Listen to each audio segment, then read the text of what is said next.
Dulu nih jawaban pertanyaan berondongan begini. Semuanya. Yang mana dulu?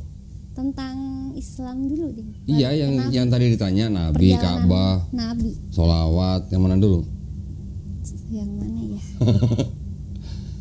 Sholawat dulu ya, yang gampang ya, biar Iya. nyambung ya. Kenapa kita perlu sholawat kepada Sholawat Nabi? sama Nabi. Kenapa kita perlu sholawat? Kenapa harus lewat Nabi gitu kan? Bisa langsung ke Tuhan gitu kan sholawat ya? Sholawat itu tahu nggak apa? Memuji. Memuji. Oke, terus apa lagi? Gak tahu, katanya minta doa lewat Nabi jadi biar nyampe. Bukan, itu mah bukan sholawat. Kalau Apa doa itu lewat namanya? Nabi. Yang bersholawat itu siapa? Kita, Kita. Selain kita? Nabi. Hah? Nabi Nabi. Terus? Nabi bersholawat kepada siapa? sama Tuhan. Ya enggak sih? Kok Nabi sholawat kepada Tuhan, gimana sih? Sholawat itu tahu nggak sholawat artinya apa? Belum. Mendoakan supaya selamat. Ya, kita manusia yang bersholawat untuk Nabi, itu kita sedang berdoa kepada Tuhan, kepada Allah Subhanahu Wa Taala supaya Nabi diberikan keselamatan dan kesejahteraan. Bukan kita berdoa kepada Nabi, bukan. Aku pikir kayak kita berdoa tapi sholawat Nabi, jadi perantaranya Nabi Bukan. ke Tuhan gitu kan, Bukan. bisa langsung ke Tuhan. Bukan. Oh, Pernah dengar nggak Hosana anak Daud? ya itu yang kemarin dibahas. Ya, Hosana anak Daud itu juga orang berdoa supaya Yesus yang dianggap anak Daud diselamatkan. Sama fungsinya. Iya, iya. Nah, kalau sholawat di dalam Islam itu artinya bisa tiga, tergantung siapa yang melakukan. Manusia bersolawat untuk Nabi atau atas Nabi, kita berdoa kepada Allah Subhanahu Wa Taala supaya Nabi diberikan kesejahteraan dan keselamatan. Kalau kita bersolawat untuk Nabi, itu kita juga akan mendapat kebaikan gitu. Itu kalau manusia yang bersolawat. Kalau malaikat yang bersolawat kurang lebih sama. Malaikat juga berdoa supaya Nabi diberikan kesejahteraan dan keselamatan. Kalau Allah sendiri juga bersolawat nggak atas Nabi? Bersolawat. Allah Subhanahu Wa Taala ternyata juga bersolawat atas Nabi gitu. Tetapi kalau manusia dan malaikat berdoa, artinya berdoa kepada Allah. Nah, terus kalau Allah bersolawat atas Nabi, Allah berdoa kepada siapa? Iya. Bukan begitu. Kalau Allah yang bersolawat itu artinya Allah sedang merahmati, memuji gitu untuk Nabi Muhammad SAW. Bukan Allah yang berdoa, enggak ya? Ini udah mulai. Mulai kemana? Udah dari tadi juga udah. Mau ya? Udah dari tadi. Nah, artinya begitu. Ya, jadi sholawat bukan berarti kita berdoa kepada Nabi, bukan. Atau berdoa kepada Allah Subhanahu Wa Taala lewat Nabi, bukan begitu. Tapi kita berdoa kepada Allah Subhanahu Wa Taala supaya Nabi diberikan kesejahteraan dan keselamatan. Itu gunanya kita bersolawat bukan untuk Nabi tapi untuk kita. Ya, kita bersolawat untuk Nabi artinya kita mendoakan keselamatan dan kesejahteraan Nabi, tapi kita nanti akan dibalas dengan keselamatan dan kesejahteraan buat kita juga gitu. Sama seperti orang-orang bangsa Israel pada waktu berdoa Hosana anak Daud untuk Yesus. Itu sama sebenarnya. Hosana itu artinya juga minta untuk diselamatkan. Tuh, ya. Apalagi tadi Ka'bah. Ka'bah. Kalau di dalam tradisi Islam, Ka'bah itu dibangun oleh Nabi Adam alaihissalam, ditinggikan oleh Nabi Ibrahim alaihissalam dan anaknya Nabi Ismail alaihissalam.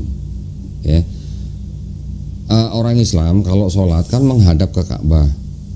Orang di luar Islam sering ngomong orang Islam nyembah batu kata gitu kan, karena sujud menghadap ke batu gitu.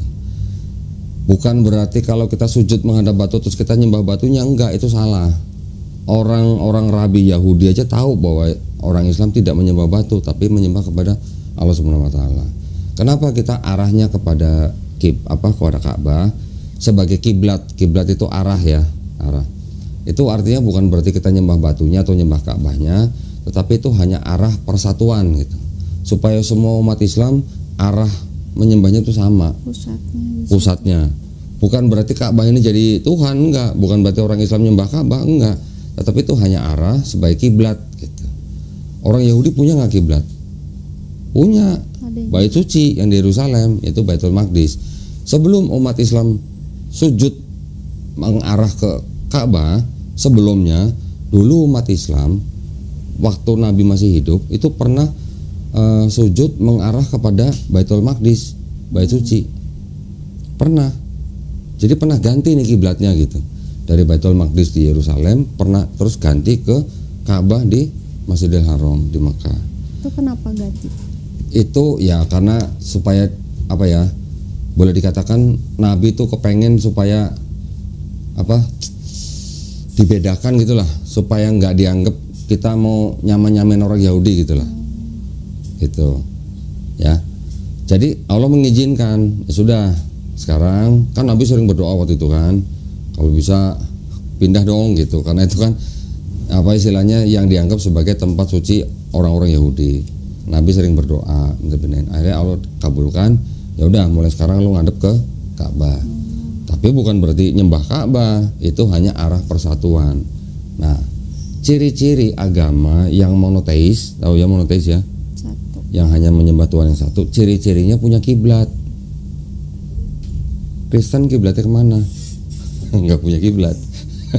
Nah, komen lagi. Ya, jangan sedih. Jangan sedih. Nah, gitu ya. Jadi sujud menyembah ke arah Ka'bah bukan berarti kita nyembah Ka'bahnya, bukan. Itu hanya sebagai arah persatuan untuk umat Islam. Ya, itu kan 24 jam kan? Iya, 24 jam. Sekarang pertanyaannya gini. Kalau misalnya kita umat Islam nih lagi naik kendaraan, mau kendaraan darat, mau kendaraan laut, mau kendaraan udara, di atas kendaraan itu kita mau sholat nih, mau ngadep mana? Apa kita harus tetap ngadep Ka'bah? Kita lagi naik bus ngadep ke sono, Ka'bahnya arahnya di belakang kita. Apa kita sholat harus ngadep sono? Dan bus ini belok-belok gitu. Atau pesawat juga mungkin belok-belok, atau kapal laut juga belok-belok. Enggak. Kalau orang yang sedang safar atau sedang melakukan perjalanan di atas kendaraan, dia boleh tidak menghadap Ka'bah. Bebas. Itu bebas. Silakan, Ka'bahnya di sono, kita lagi naik kapal laut ngadep sono, kita sholat ngadep sono nggak apa-apa. Gitu. Jadi bukan berarti menghadap ke Ka'bah itu terus menyembah Ka'bahnya, bukan. Itu hanya arah gitu. Ya. Kalau Ka'bah disebut sama orang non-Islam sebagai Tuhan karena kita sujud menyembah ke arah Ka'bah, kalau Ka'bah itu Tuhan, boleh nggak diinjak-injak? Enggak. No, harusnya kan nggak boleh. Nah, tapi buktinya Ka'bah diinjak-injak sama orang tuh. Ya kan, kalau ganti kain untuk pembungkusnya itu yang hitam, kan orang harus injak-injak. Masa Tuhan injak-injak? Tapi isinya apa sih? Kosong. Kosong. Sebenarnya kosong. Oh, berarti itu bekas yang Nabi Ibrahim dulu bikin itu.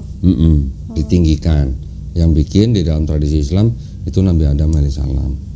Nabi Ibrahim alaihissalam dan Ismail hanya meninggikan gitu. Itu nanti nyambungnya dengan di Ka'bah, di salah satu sudutnya itu kan ada batu Hajar Aswad. Nah, iya itu. Ya kan? Itu kali. Umat Islam kalau yang ke situ pasti pengen nyium batu Hajar Aswad. Kenapa? Karena memang Nabi dulu pernah mencium batu itu. Memang ada hadis yang mengatakan bahwa mencium batu Hajar Aswad menghapus dosa. Tetapi pertanyaannya, apakah yang menghapus dosa itu batunya? Bukan. Kita sudah bersusah payah nih datang ke Masjidil Haram nih, ke Mekah. Bersusah payah. Mau yang dari Arab, mau yang dari negara Timur Tengah, mau yang dari Indonesia, mau yang dari Eropa atau Amerika. Udah susah payah untuk bisa haji atau sampai mencium batu Hajar Aswad. Susah payah kita diganjar dengan dosa kita dihapuskan gitu. Nah, yang menghapus dosa siapa? Apakah batu? Bukan. Allah Subhanahu wa taala tetap yang menghapus. Karena ada usaha gitu. Ada usaha, ada upaya, ada keinginan, ada kerinduan gitu lah. Dan umat Islam kan naik haji kan nggak wajib beberapa kali, wajibnya cuma sekali gitu. Dan itu pun kalau mampu gitu. Kalau mampu aja. Kalau nggak mampu nggak wajib. Tapi banyak kan umat Islam kan merindukan kan, ingin. Ya pasti pada kepengen dong, namanya seumur hidup sekali gitu kan. Pasti pada kepengen mengupayakan gitulah. Walaupun mungkin sampai ada yang jual tanah, ada yang apa, ya itu mungkin kurang tepat sebenarnya. Tetapi ya karena saking rindunya orang ke sana, saking pengennya, mereka berupaya sampai jauh-jauh ke sana, sampai bisa nyium batu. Kalau dianggap menghapus dosa, yang dihapus dosa adalah orang dan upayanya ini, dan yang menghapus dosa Allah Subhanahu wa taala, bukan batunya. Gitu. Di Bible juga ada. Ada lagi. Oh, baca. Ntar jangan sedih lagi. Ada lagi. Nih, Yesaya 6 ayat 6 sampai 7. Ayat 6 sampai 7 baca. Ayat 6, tetapi seorang daripada serafim itu terbang mendapatkan aku, di tangannya ada bara yang diambilnya dengan sepit dari atas mesbah. Ia menyentuhkannya kepada mulutku serta berkata, lihat ini telah menyentuh bibirmu, maka kesalahanmu telah dihapus dan dosamu telah diampuni. Ada batu bara yang disentuhkan ke bibir Nabi Yesaya dan dikatakan dosa Nabi Yesaya dihapus. Yang menghapus dosa apakah batu baranya, sepitnya, mesbahnya, atau serapimnya, atau Hashem, Tuhan Yang Maha Esa? Siapa kira-kira? Tuhan. Nah gitu gambarannya kira-kira sama begitu. Nah jadi kalau orang-orang di luar Islam yang menuduh orang Islam cium batu karena batu itu bisa menghapus dosa, yang ngomong begitu awam. Berarti mereka juga buta Bible-nya sendiri gitu. Bahkan ada ya Yesaya 6. Sini saya bukain lagi. Ini lebih parah lagi nih. Jangan sedih. Yang kaget penonton.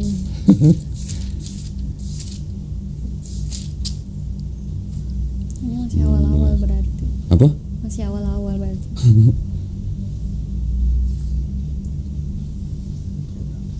Sebentar ya. Nabi Musa.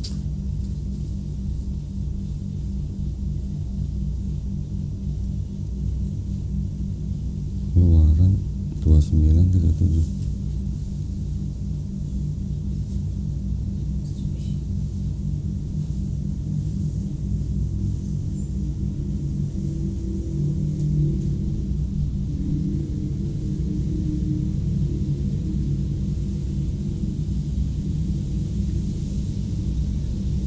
Kurang lebih sama nih ayat 37 nih, Keluaran.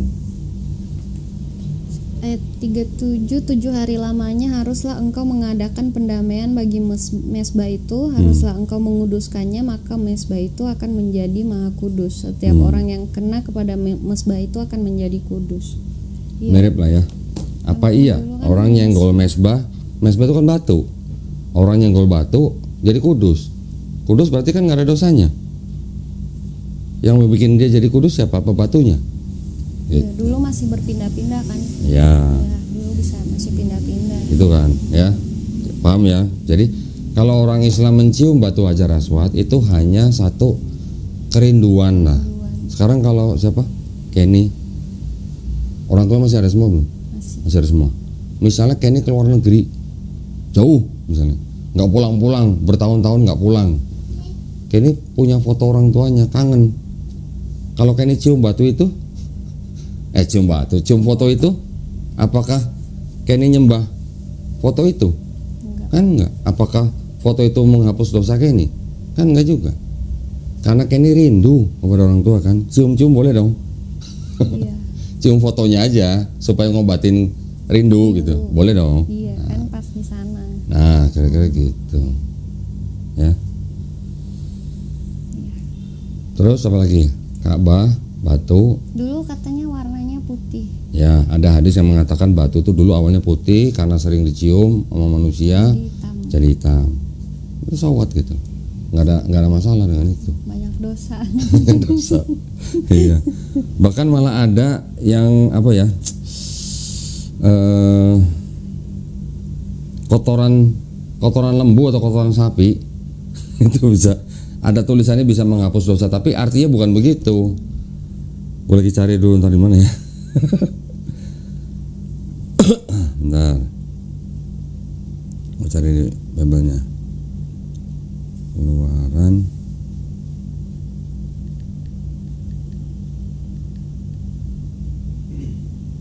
kok Yesaya?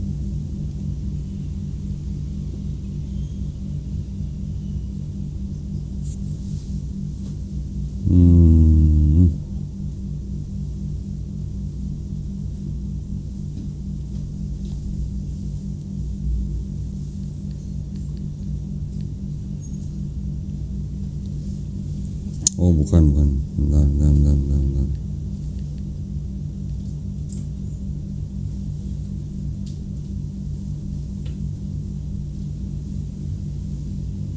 Jadi saya cuma pengen kasih gambaran bahwa tidak semua kalimat itu menggambarkan apa yang kita pikirkan gitu loh.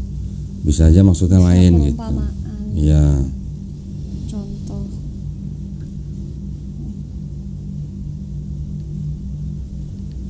Lupa saya catat, Mas.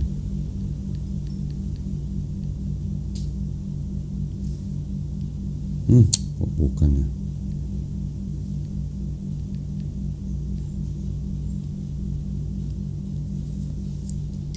Coba Keluaran 29:14.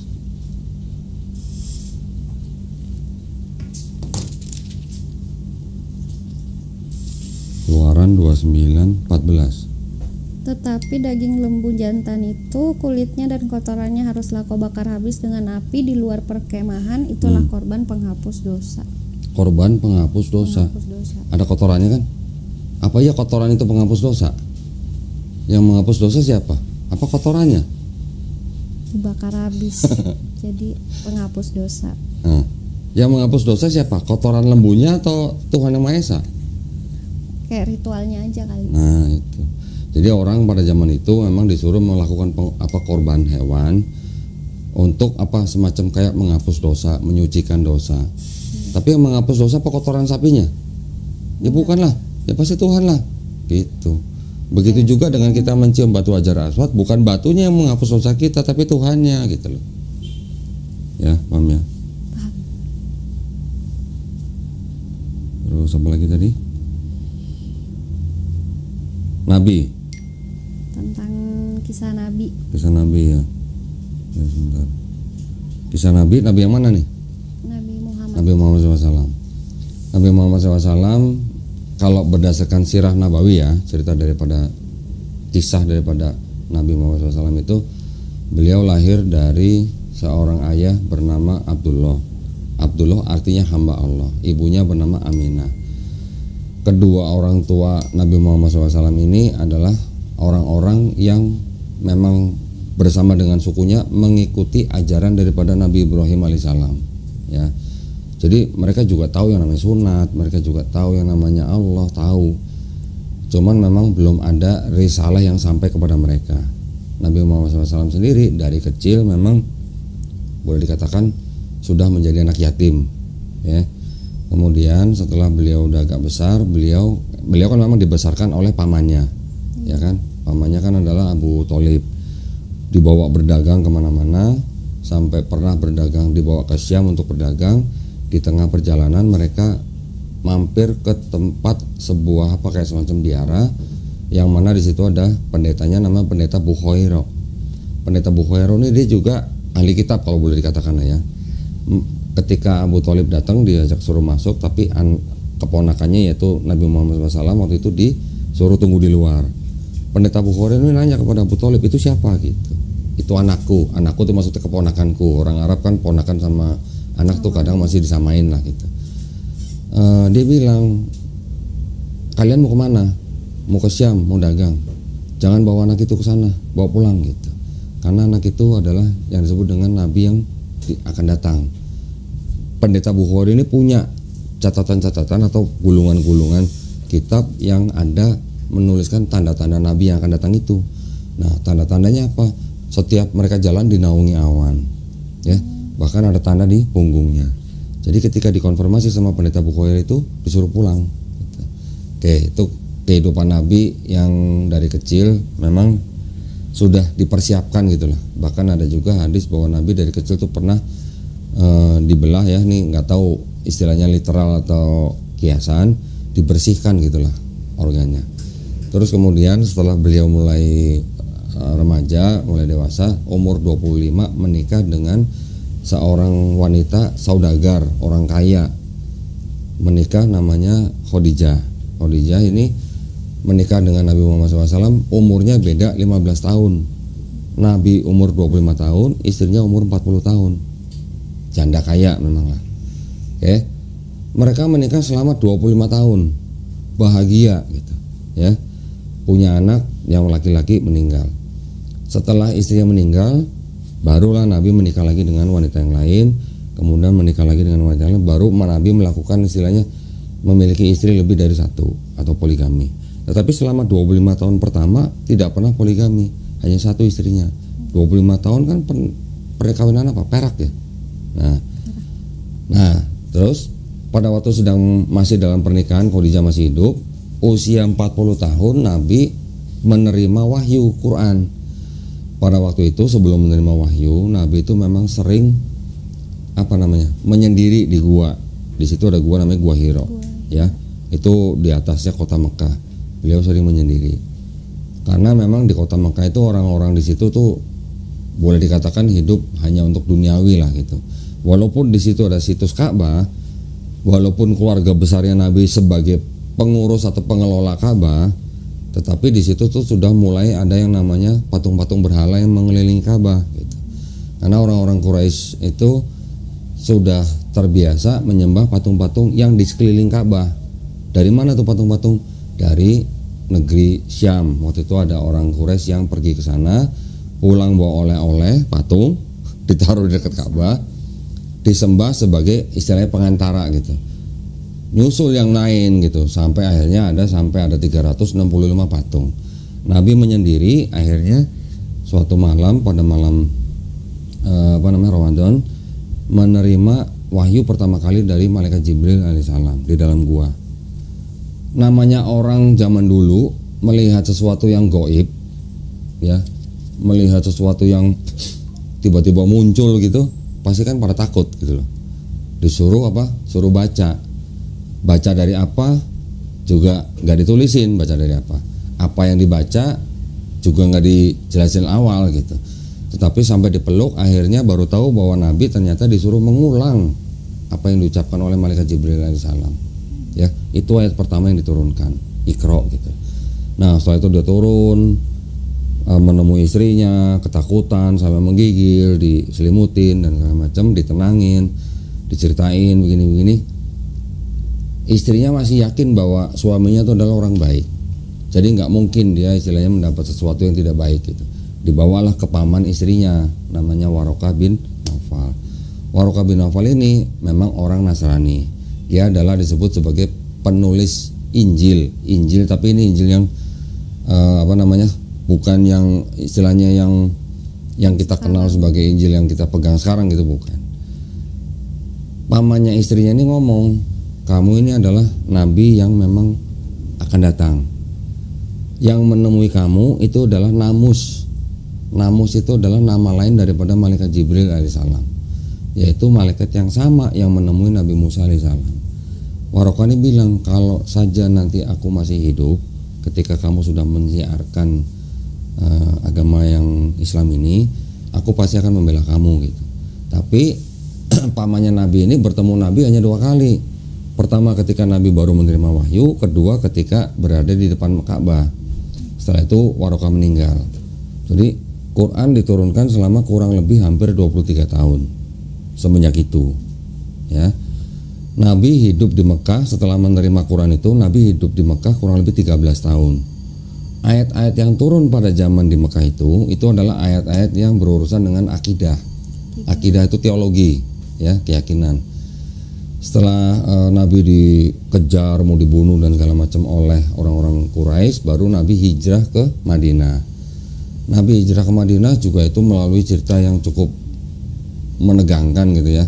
Karena Nabi waktu itu ditemani oleh sahabatnya Abu Bakar sampai bersembunyi di sebuah gua. Orang-orang Quraisy sudah datang ke gua itu, sudah tinggal istilahnya mau menemukan Nabi, tapi di gua itu ditutup oleh sarang laba-laba. Ada sarang laba-laba yang tiba-tiba ada gitu loh. Kayak laba-laba tuh nggak boleh dibunuh katanya. Nah, ya nggak tahu. Terus akhirnya sampai nggak ketangkap. Akhirnya Nabi sampai selamat ke Madinah, hijrah. Ya. Di Madinah ayat-ayat Quran masih tetap turun, tapi kebanyakan ayat-ayat Quran yang turun itu pada zaman di Madinah itu adalah ayat-ayat yang berurusan dengan urusan antara manusia, ya. Jadi kalau di Mekah kebanyakan ayat yang turun adalah ayat-ayat yang urusannya dengan Allah atau habluminallah 13 tahun. Di Madinah 10 tahun itu ayat-ayat yang berurusan dengan habluminanas, interaksi manusia antar manusia, untuk urusan pemerintahan, untuk urusan perdagangan dan semacamnya. Berapa kitab? Total semuanya ada 114 kitab. 114 kitab yang ada dalam Quran itu disusun setelah Nabi wafat, bukan pada zaman Nabi masih hidup, ya. Jadi pada waktu setiap Nabi menerima ayat, Nabi selalu mengucapkan di depan sahabat-sahabatnya, sahabat-sahabat pada menulis, kemudian tulisan-tulisan yang sudah diverifikasi itu disimpan oleh orang masing-masing. Ketika Nabi sudah wafat kira-kira tahun 632 Masehi, baru 2 tahun setelahnya, nggak sampai 2 tahun, disusun menjadi kitab atau buku, gitu ya. Nabi lahir kurang lebih tahun 570 Masehi. Menerima wahyu pertama kali ketika beliau berusia 40 tahun. Quran diturunkan kurang lebih 23 tahun. Jadi beliau wafat kurang lebih tahun 632 Masehi. Gitu ya. Nanti di situ diteruskan kan oleh sahabat Abu Bakar radhiyallahu anhu, kemudian dilanjutkan sahabat Umar bin Khattab, dilanjutkan oleh sahabat Utsman bin Affan. Pada zaman Utsman ini Quran dikodifikasi kedua kalinya. Ya, jadi kalau yang waktu pertama kali pada zaman sahabat Abu Bakar itu Quran disusun karena banyak penghafal Quran yang tewas dalam peperangan Yamaman. Pada zaman sahabat Utsman bin Affan ini Quran disusun kedua kalinya karena banyak orang menyebut ayat Quran dengan bacaan yang berbeda-beda gitu. Akhirnya baru disusun ulang. Waktu itu ada perang di Azerbaijan. Setelah disusun yang kedua kalinya, Quran-Quran yang sudah berupa mushaf yang bacanya beda-beda itu semua dibakar supaya bacaannya sama, standar gitu lah. Ya, baru setelah Utsman bin Affan wafat diteruskan oleh sahabat Ali bin Abi Thalib dan seterusnya. Tapi perjalanan sang Nabi ini, ya, selama beliau berusia kurang lebih 63 tahun itu, dari usia dia 40 tahun sampai 63 sampai dia wafat, yang dia sebarkan semuanya adalah ajaran yang hanya bertauhid. Beliau mengajak kepada umatnya hanya untuk menyembah Allah Subhanahu wa taala, tidak menyembah selain Allah Subhanahu wa taala. Itu yang beliau ajarin. Ya. Dan yang beliau ajarin itu juga itu sebenarnya meneruskan risalah-risalah yang sebelumnya pernah diturunkan kepada Bani Israel. Tetapi kalau Bani Israel menerima risalah-risalah Taurat, Zabur, Injil yang diberikan kepada Nabi Muhammad SAW ini bukan untuk khusus bangsa Arab, tetapi untuk seluruh manusia. Ajarannya Nabi Muhammad SAW yang boleh dikatakan paling mengena buat saya juga nih, karena saya juga kan dulu kafir. Itu seperti ini, bahwa orang Arab itu tidak lebih baik daripada orang non-Arab. Ya, orang non-Arab juga tidak lebih baik daripada orang Arab. Yang lebih baik dari antara mereka apanya? Takwanya. Takwa itu apa? Takwa itu orang yang menjalankan perintahnya, menjauhi larangannya. Gitu. Jadi mau orang kulit putih, kulit hitam, kulit kuning, kulit merah, tidak ada dari mereka yang lebih baik dari kulitnya, tapi takwanya yang dilihat Allah Subhanahu wa taala. Jadi artinya apa? Tidak ada diskriminasi, tidak ada rasis. Mau mata belok, mata sipit, mata picing misalnya gitu. Itu tidak dilihat sebagai kelebihan atau kekurangan, tetapi yang dilihat adalah sebagai apa? Kelebihannya apa? Ketakwaannya. Oke. Nah, kalau di Islam juga diajarkan begini. Setiap manusia yang lahir itu sebenarnya dia fitrah. Fitrah itu artinya apa? Fitrah itu artinya sifat asal lah gitu lah. Fitrahnya adalah muslim. Muslim artinya orang yang berserah diri hanya kepada Sang Pencipta. Ketika nanti bayi ini besar, dia menjadi Yahudi, Nasrani atau Majusi, itu kan karena orang tuanya. Tetapi ketika bayi nanti besar, mendengar Islam, menerima Islam, bahkan sampai akhirnya dia memeluk Islam, orang itu sebenarnya bukan pindah agama, tapi itu orang kembali ke fitrahnya. Gitu. Nah, Nabi Muhammad SAW selama masa hidupnya dia di tanah Mekah dan Madinah, beliau kan selalu mengajak saudara-saudaranya sendiri, umatnya, kaumnya, sukunya, untuk apa? Hanya untuk menyembah Allah Subhanahu wa taala.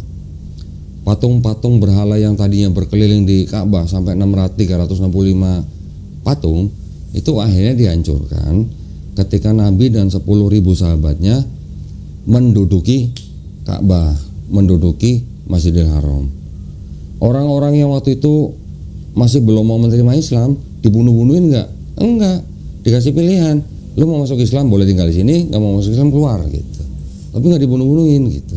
Kecuali kalau memang orang yang melawan dengan senjata gitu. Jadi Islam pada intinya sebenarnya bukan memaksa orang untuk masuk Islam dengan senjata atau dengan todongan pedang di leher atau dengan todongan pistol di pelipis gitu, bukan. Tidak ada paksaan dalam Islam. Orang-orang yang non Islam selain di Mekah ya dan di Madinah, istilah mereka yang masih mau tinggal di negara Arab Saudi, boleh nggak? Boleh. Tetapi ada hukum di dalam Islam, orang-orang yang istilahnya bukan Islam itu, yang masih mau tinggal di negara Islam itu mereka tinggal bayar jizyah. Jizyah itu kan semacam pajak lah. Tapi pajak itu lebih kecil daripada kewajiban orang Islam. Orang Islam kan bayar zakat, orang non Islam bayar jizyah kalau dia mau tinggal di situ. Jumlahnya lebih sedikit dari zakat dan yang bayar hanya laki-laki yang produktif. Orang tua nggak bayar, wanita nggak bayar, anak kecil nggak bayar. Dan orang-orang non Islam yang tinggal di sebuah daerah Islam yang membayar jizyah itu mereka dilindungin sama orang-orang Islam dan nggak wajib ikut perang. Itu ajaran Islam gitu. Ada lagi bertanya? Ya kalau masalah hari akhir, malaikat, kitab mungkin udah tahu lah ya. Di Islam kita mempunyai rukun Islam dan rukun iman. Rukun Islam kita udah tahu bahwa setelah bersyahadat, sholat, zakat, puasa, naik haji jika mampu. Rukun imannya beriman kepada Allah Subhanahu wa taala, beriman kepada malaikat-malaikatnya, beriman kepada nabi-nabinya, beriman kepada kitab-kitabnya, beriman kepada hari akhir dan beriman kepada qada dan qadar. Takdir gitu. Takdir ada yang bisa dirubah nggak? Bisa. Bisa. Ada takdir yang bisa dirubah, ada takdir yang sudah mutlak. Orang tuanya dari mana sukunya? Orang tuanya asli mana? Sulawesi Tengah. Sulawesi, orang Makassar. Apa Kendari? Sulawesi Tengah. Apa tuh? Hah? Banggai. Oke. Bisa nggak Kenny milih lahir untuk menjadi orang Sulawesi? Nggak bisa kan? Saya juga nggak bisa milih lahir jadi orang Cina, nggak bisa. Orang bule juga begitu, orang negro juga begitu. Tidak ada orang yang bisa milih lahir untuk jadi orang suku ras tertentu, nggak bisa kan? Tetapi Allah Subhanahu wa taala menciptakan orang bersuku-suku tujuannya untuk apa? Untuk saling mengenal dan berkasih sayang. Kalau sampai ada perang dan segala macam itu perbuatan manusia sendiri. Itu. Tapi pesannya Allah Subhanahu wa taala ya untuk saling mengenal dan berkasih sayang. Itu ajaran Islam. Jadi sebenarnya nggak apa-apa berteman sama mereka, maksudnya tanpa mengganggu iman mereka. Tidak apa-apa. Kita mau berteman, kita mau bermuamalah. Bermuamalah itu artinya mungkin mau berdagang atau bekerja dengan orang-orang di luar Islam, tidak masalah, nggak apa-apa. Cuma jangan sampai kita mengikuti mereka. Karena udah tahu yang benar. Iya, kita sudah paham Islam, kita harus bisa membatasi diri kita sendiri dengan akidah Islam. Gitu. Rick, ini kok warnanya biru, Rick? Mic-nya? Masuk suaranya. Biru ya? Di situ biru apa enggak? Apa hijau? Bukan, ini enggak ada noise cancelnya kalau begini. Suaranya yang udah. Percaya padaku. Coba dipencet. Hijau? Nah, hijau. Nah, gitu. Hah? Malah jadi kecil. Masa? Iya. Balikin lagi. Dibilang ini suka ngomong nggak jelas katanya. Itu biru ya. Kalau kecil. Ini enak, bener? Iya. Ya udahlah, terserah kameramen. Nah, kira-kira Islam begitu. Di Islam kita tidak dilarang untuk berdagang atau bermuamalah dengan orang di luar Islam, nggak apa-apa. Yang penting kita bisa menjaga akidah kita. Dan di Islam tidak ada yang namanya paksaan. Akidah itu apa? Akidah itu teologi, keyakinan. Itu akidah. Teologi. Ada Yes. bagian part-partnya nggak akidah? Part apa maksudnya? Saya ilmu akidah gitu nggak? Ada ilmunya khusus. lain. Ada. Bisa ini dibahas? Ya bisa. Ya, contohnya kayak gini. Contoh nih ya. Tuhan bisa jadi manusia nggak? Itu akidah salah satunya. Tuhan atau Allah Subhanahu wa taala punya sifat mustahil nggak? Punya. Dia nggak mungkin jadi makhluk gitu. Itu juga akidah. Teologi, Tadi aku ketuhanan tanya dia gitu lah. juga. Mungkin nggak sih Tuhan tuh turun iseng gitu kan, Jadi manusia. jadi pengemis, jadi apa kan? Kalau raja-raja zaman dulu dia merakyat gitu kan, buat lihat-lihat warganya. Mungkin nggak sih dia bilang nggak? Nggak mungkin. Sekarang apa perlunya Tuhan jadi manusia gitu? Emangnya dia nggak mengetahui apa yang ada di bumi, apa yang ada di alam semesta ini? Kan dia maha mengetahui kan pasti kan? Iya. Maha benar nggak? Maha benar. Maha suci nggak? Maha suci. Maha pengampun nggak? Maha pengampun. Kalau dia maha pengampun, terus apa gunanya dia repot-repot jadi manusia untuk dalam tanda kutip bunuh diri ya? Bisa nggak saya katakan bunuh diri? Bisa. Karena kan tindakannya menghilangkan nyawa sendiri. Dengan taunya dia bakal mati, dia tahu dia bakal mati. Berarti tindakannya bisa dianggap menghilangkan nyawa sendiri kan? Walaupun dengan motivasi untuk mengorbankan dirinya menyelamatkan orang misalnya. Tapi kalau dia maha pengampun, perlu nggak dia jadi makhluk untuk mati bunuh diri menyelamatkan manusia? Nggak perlu. Kalau gini, kan saya pernah dengar pada saat Musa minta Tuhan datang, dia akan ngasih jamuan tuh. Nah, tapi kan nggak datang. Mau makan malam. Tapi pada saat Musa udah selesai, misalnya udah tutup hari, dia bertanya kepada Tuhan, kenapa tidak datang? Nah, tapi Allah berkata, berfirman, saya datang dengan dalam bentuk pengemis. Pengemis yang meminta makan. Itu di hadis apa di Quran? Di hadis ya? Saya kurang hafal juga, tapi kayaknya Di hadis itu mah. Di hadis. Iya, ada cerita kayak gitu. Kalau hadis itu kita harus cek dulu sahih enggak gitu. Oke. Kalau yang namanya Allah Subhanahu wa taala turun menyamar menjadi pengemis, sudah dipastikan itu enggak benar. Iya, katanya Musa meminta, Tuhan tolong aku adalah hambamu, tolong datang untuk makan malam bersamaku.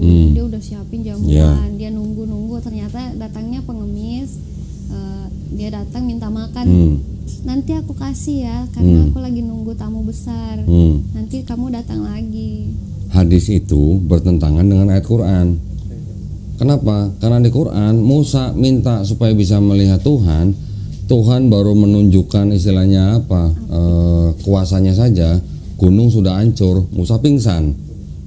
Itu gimana cerita bisa jadi pengemis gitu? Ya, itu berarti bertentangan dengan Quran. Kalau sudah bertentangan dengan Quran, kita nggak boleh menerima hadis itu gitu.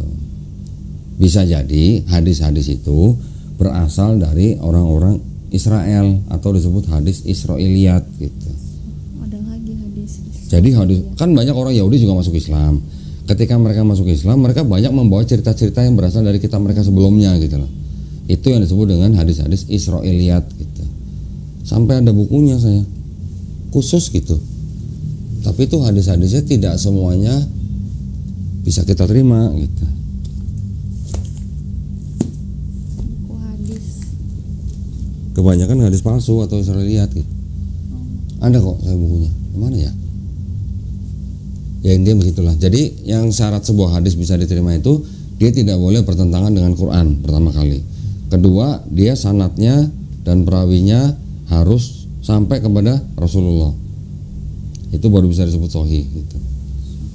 Kalau di antara perawi itu walaupun dianggap sampai kepada Rasulullah, tapi di antara orang-orang yang menceritakan itu ada yang tidak alim, misalnya pernah berbohong aja, nggak usah bohong sama manusia deh, membohongi binatang aja. Contoh misalnya manggil binatang gitu ya, mau ngasih makan gitu, ternyata di tangannya nggak ada makanan, kan bohong berarti kan. Hadis yang dibawakan oleh dia tuh derajatnya langsung turun. Kalau tadinya sahih turun jadi hasan gitu. Taunya gimana? Ya, ada kitab-kitab yang membahas tentang perawi-perawi itu. Jadi ada kitab-kitabnya yang sampai menceritakan orang ini gimana gitu. Dulu pernah bohong nggak, alim nggak, turunan siapa gitu. Itu ada ilmunya. Nggak seperti Matius, Markus, Lukas, Yohanes yang tidak diketahui siapa yang nulis dan tidak jelas apakah nyampe ke Yesus apa enggak gitu. Bedanya di situ. Waktunya udah jauh. Jauh. Dan kalau di hadis itu syarat utamanya tidak boleh bertentangan dengan Quran. Makanya ada HS, HR itu hadis sahih. Hadis riwayat. Hadis riwayat. Hadis sahih. Nah, Hadis sahih. hadis sahih atau hadis riwayat gitu. Itu sama. Sebenarnya sama kurang lebih. Tapi tinggal tergantung di kitab siapa, Bukhari, Muslim, Tirmizi. Itu kitab-kitab itu yang memang sudah umum diterima oleh kalangan Islam gitu.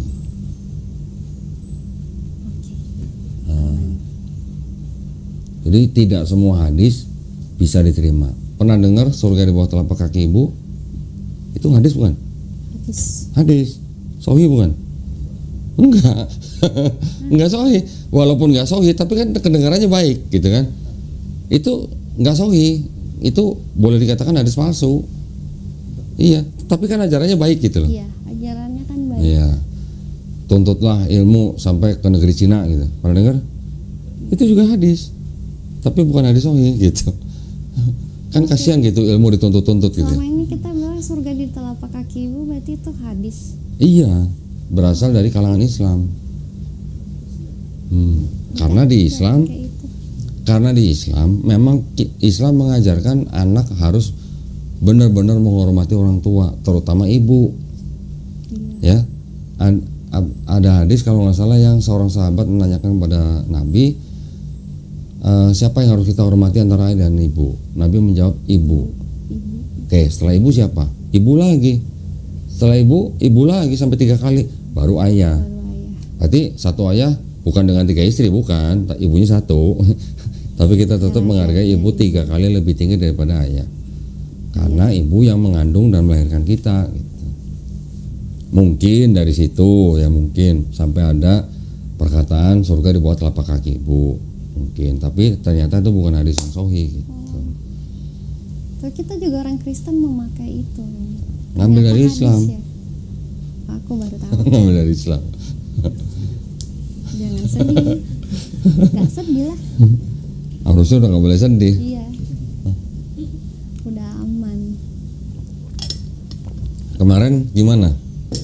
Setelah yang dari ketemu dengan Billy di sini pulang terus gimana? Ngobrol sama mamanya atau gimana? Udah enggak sih, cuman chat. Oh, chat. Kan enggak di sini. Oh, mama di mana? Di Sulawesi. Makassar ya. Papa juga di sana? Iya. Oke, terus bilang apa? Udah ngechat, Tuhan tuh satu. Terus? Kalau Islam sama Advent nggak jauh beda kok, cuma beda di ketuhanan aja. Jadi maksudnya bukan berarti aku pindah agama gitu. Jadi aku sama mamiku putus hubungannya. Kayak gitu. Karena di Islam juga ibu yang dimuliakan. Aku cuma bilang kayak gitu, belum dibalas. Oh, belum dibalas. Iya, videonya juga aku udah liatin, belum dibalas. Papanya? Apa? Papiku mah apa? Silakan gitu ya. Nggak tahu, papiku nanti aja. Belakangan. Soalnya aku lebih dekat sama papiku, jadi mungkin ngomongnya nanti lebih. Oh, malah lebih dekat ke papinya. Iya. Oh, oke. Maminya di sana sama papinya gereja apa? Papiku GPIB. Mami sama dong? Advent. Kok beda? Jadi kalau orang minggu mereka misah gitu? Enggak, papinya gereja, GPIB. Enggak gereja. Oh, papinya enggak gereja. KTP. Oh. Okay. Mancing mania. Ada lagi yang mau ditanya soal Islam? Apa lagi ya? Fitnah Islam pernah dengar nggak? Fitnah Islam. Tentang apa? Dulu pernah nggak mendengar orang yang memfitnah Islam gitu, ayat-ayat Quran misalnya? Enggak sih. Kalau di Advent sih enggak sih. Sejauh aku memandang. Cie. Berarti belum dengar semua ya, Rik ya? Banyak orang-orang di luar Islam yang memfitnah Islam melalui Quran. Cuma ada Islamologi di Advent, ada Islamologi, cuman aku udah lupa. Nggak ingat apa yang diajarin dulu. Udah lama banget. Terus yang mau ditanya lagi apa kira-kira? Apa lagi ya? Di Islam. Lupa. Sholat aku udah pernah sholat. Udah pernah sholat. Udah pernah pakai kerudung belum? Udah. Udah. Kemarin yang ke Sunda Kelapa pakai. Oh, pakai. Coba pakai tapi melorot. Oh, berarti tinggal belajar aja. Nanti ada yang ngajarin. Yang ceplosan aja.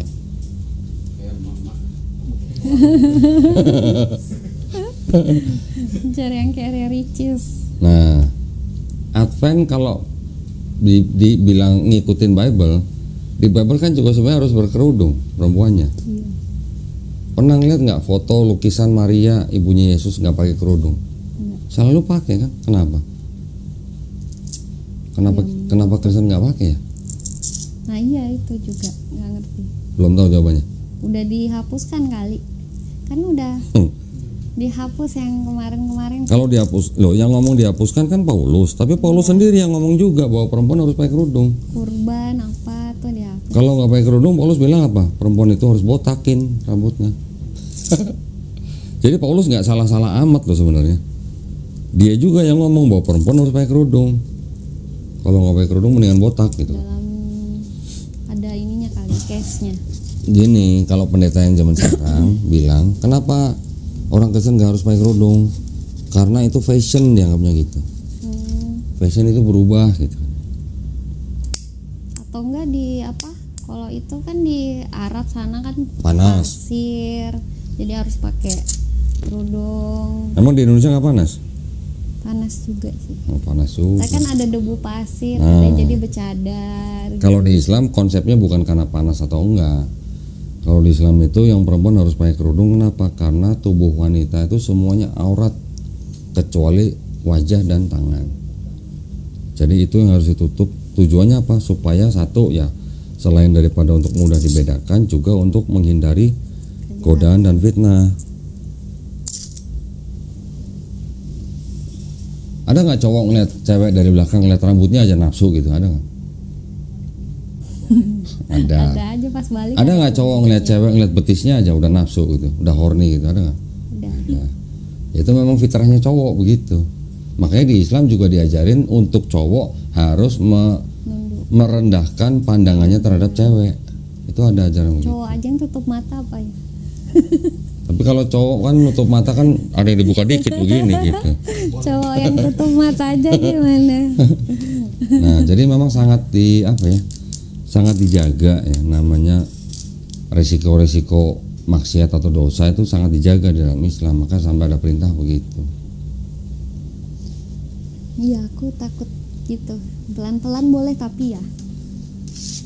Kalau namanya orang baru masuk Islam itu justru malah tidak dianjurkan langsung drastis, harus step by step.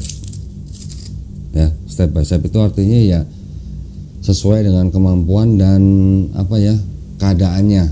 Kalau keadaan memungkinkan ya ikutin syariat Islamnya.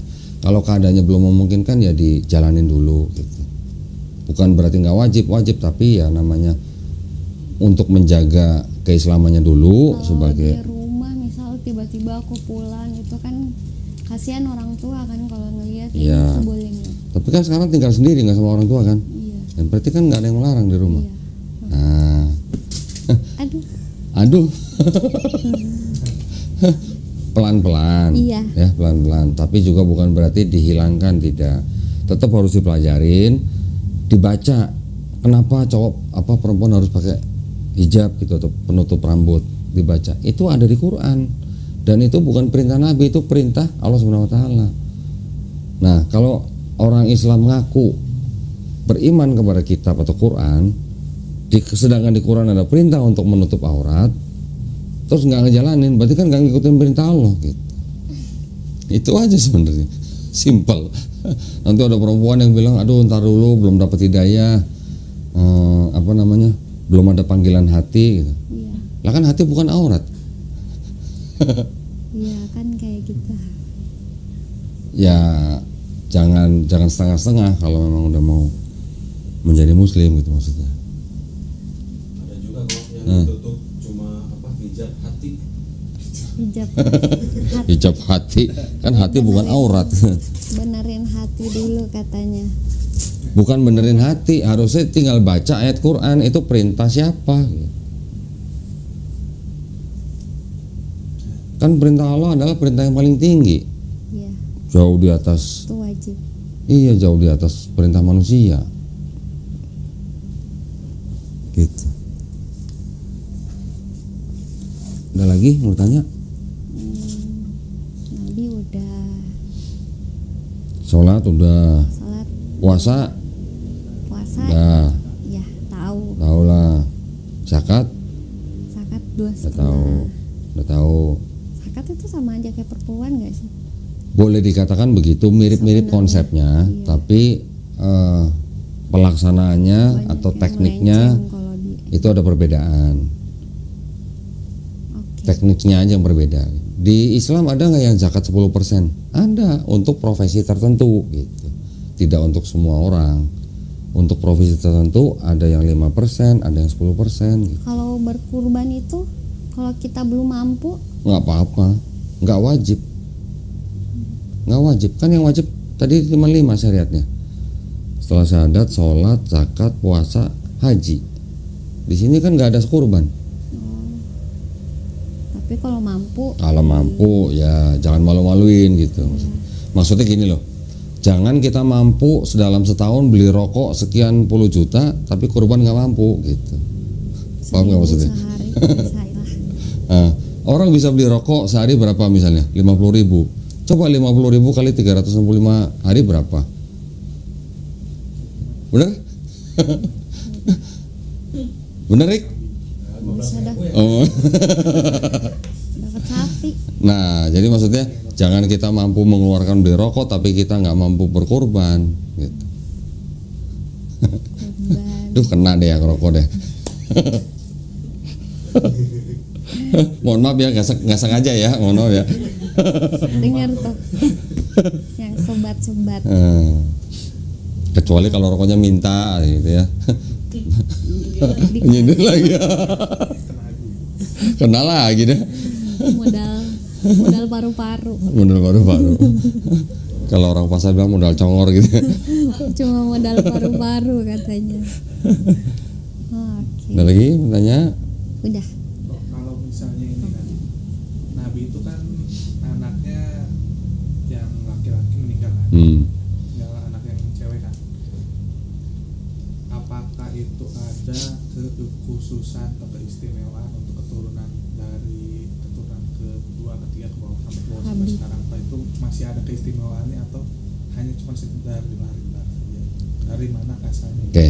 Kalau yang namanya orang yang punya darah Nabi, ya otomatis dia adalah sebagai keluarga Nabi ya. Ya boleh-boleh saja kita hormati ya.